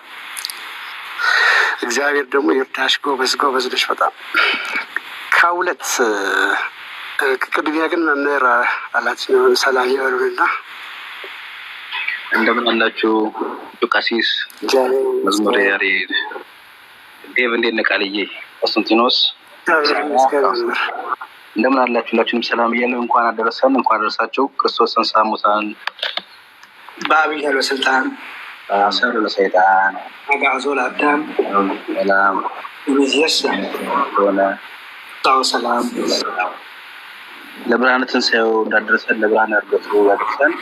በጣም ግሩም ነው። ሁሉም ጀምሮ መምህር ኤፍሬም መልሰው እርሶማውን በደንብ ሲያብራሩ እየሰማሁ ነበር ከሰውና ትልቁ ነገር በቃ ዋናው ይህ ሁሉ የተደከመው ሳር ለምን ታውቂያለሽ? ሉል እግዚአብሔር ልዕልናውን በሰው አይምሮ መርዳት ስለማይቻል ለአንቺ ቅድም በደንብ መዝሙር በደንብ ሲናገሩ ሰምተሽ ከሆነ ዲያቆን እንዲህ ለአይምሯችን ከቀለለን አምላክ አይደለም ማለት ነው። በቀችን ላይ በደንብ አድርገሽ ያስመርሻለች። እግዚአብሔርነቱ የሚታወቀው ከአይምሯችን በላይ በመሆኑ ልዕልናው ልዑል መሆኑ ነው። ስለዚህ ከዛ በኋላ ሌላው ስታነቢ አንቺ በሚገባኝ ወይኔ ካልገባኝ ካልሽ መስመር ስለሚስትብሽ በቃ ራስሽን ነፃ አድርጊ። አምላክ ነው አምላክን ደግሞ ለመርዳት ከኔ ከመርዳት የበላይ ነው በሚለው ከሄድሽ እንዳለ ያሉሽን ነገር ሁሉ በደንብ አድርገሽ ታርጋሽ ይተዋልሽ ይመጣል እና በዚህ ልክ ልትረጂ ነው። ቃሎት ያሰማልን ዲያቆን ያወጪ ዲያቆን እንኳን ይተውልን ባኮት ወደ ቅስናው ተገበላው ወጭ ቀሲስ ብያለሁ። ተቀዳሚ እንደምን አላችሁ? ያው እንዳላቋረጥ ጥያቄ ላይ ካለ እንቀጥላለን አለው። እሺ እግዚአብሔር ይስጥልን። እንኳን በሰላም መጡ። እንኳን ለሶት እርሶንም በጸሎት እናስባት ሳርቸውን እግዚአብሔር መንፈስ ቅዱስ ደግሞ ያግዝሽ።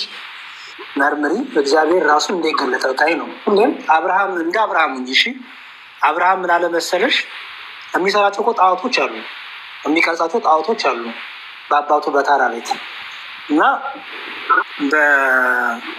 ከዛ ምን አለ እንዴ በያቸው በቃ ምንም እሱ የሚፈልገው ነገር በቃ ምንም እንትላቸው። ስለዚህ ምን አለ በቃ የዚህ ሁሉ የፍጥረት ሁሉ ባለቤት ንፋስን ሞከረ፣ ምናምን ሞከረ፣ ፀሐይን ሞከረ፣ ፀሐይ ማቃጠለችው። ከዛ ግን ደግሞ ጠፋች። ትንሽ እንደውም ኃይለኛ ብርቱን ያገኘ ፀሐይ ነው፣ በጣም አቃጠለችው። እሷም ግን ከሆነ ጊዜ በኋላ ደግሞ ተሸፈነች ጨለማ ሲመጣ። ስለዚህ ምን አለ መሰለሽ የዚህ ሁሉ የፍጥረት ሁሉ ባለቤት ፀሐይንም የፈጠርክ ንፋስንም የፈጠርክ አንተ ራስህ ተገለጥልኝ። አንተ ራስህ አናግረኛል። በእሱ ጭንቅላት ምርምር የለመሽ አንተ መገለጥን አሳየኛል። በቃ ክርስቲያኖች እንደዚህ ነው። እኛ እግዚአብሔር እንዴት ተገለጠ ብለን ነው የምንጀምረው። እኔ እንዴት ተረዳሁት፣ እኔ እንዴት ምናምን አይደለም የምንጀምረው። ራሱ እግዚአብሔር እንዴት ተገለጠ፣ እግዚአብሔር ማንነቱ እንዴት ገለጠልን። ኦኬ። ስለዚህ ማንነቱን እንደገለጥ ሲነግረን ከዛ ምን ይሆናል? በጣም እጹብ ድንቅ ነው የእግዚአብሔር ስራ፣ የሚገርም ነው እግዚአብሔር አምላክ መለኮት፣ የሚገርም ነው፣ ባህሪው ጥልቅ ነው፣ ረቂቅ ነው፣ ብቻ ተመስገን። ማወቅ የምንችለውን ያህል እንድናቅ እግዚአብሔር ፈቅዶልናል። ያን ደግሞ ግን የምናውቀው እርሱ ራሱ በገለጠልን ልክ ነው። ስለዚህ ሁሌም ስጀምሪ እኔ ሌሎችም መክረው በዚህ አጋጣሚ በጭንቅላት የሚሳል የሚቀል አምላክ ከሆነ ጣዖት ነው። አምላክ ትክክለኛው አምላክ ግን ከአይምሮ በላይ ሆነ።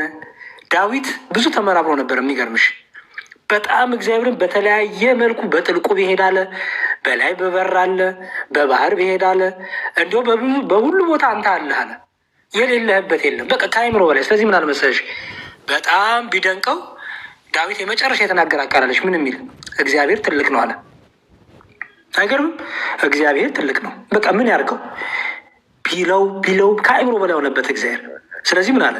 እግዚአብሔር ትልቅ ነው አለ። በቃ በምን ቋንቋ ይግለጸው? ሰውኛ ነገሩ ራሱ ገደበው። ይሽ ተፈጥሮ ራሱ ገደበችው። አምላክ እንደዚህ ነው እንጂ እንዲሁ ቅልል ያለኝ ለጭንቅላት የሚመቸኝ እንዲሁ በቃ ምን ከሆነ ወደ ጣዖት የሆነ ሽወዳ ውስጥ ራስን ወደ ማታለል ውስጥ እየገባን ነው ማለት ነው። እና በደንብ አስተዊ። እግዚአብሔር ደግሞ ይረዳሻል። በጣም ጥሩ ጭንቅላት አለሽ፣ ጥሩ ልብ አለሽ። የሚመረምር የሚያውቅ ልብ ደግሞ መንፈስ ቅዱስ በጣም ነው የሚከፍተው ጥበብ ማስተዋልን። እና ጥበብና ማስተዋል ለአንቺም ለእኛም ለሁላችንም ያድለን። እኔም ለተናገርኩት የተናገርኩትን እንድኖርበት፣ አንቺም የሰማሽውን ደግሞ ፍሬ እንድታፈሪበት፣ እኔም አንቺም ሁላችንም ፍሬ አፍርተን ደግሞ ሌሎች ይህን ወንጌል እየመሰከርን ከእሳት እንድናወጣ ወደ ዘላለም ሕይወት እኛም እነሱም እንድንበቃ እግዚአብሔር መንፈስ ቅዱስ ይርዳን። አብ ወልድ መንፈስ ቅዱስ ከኛ ጋር ይሁን። በጣም አመሰግናለሁ ቃል ዴቫ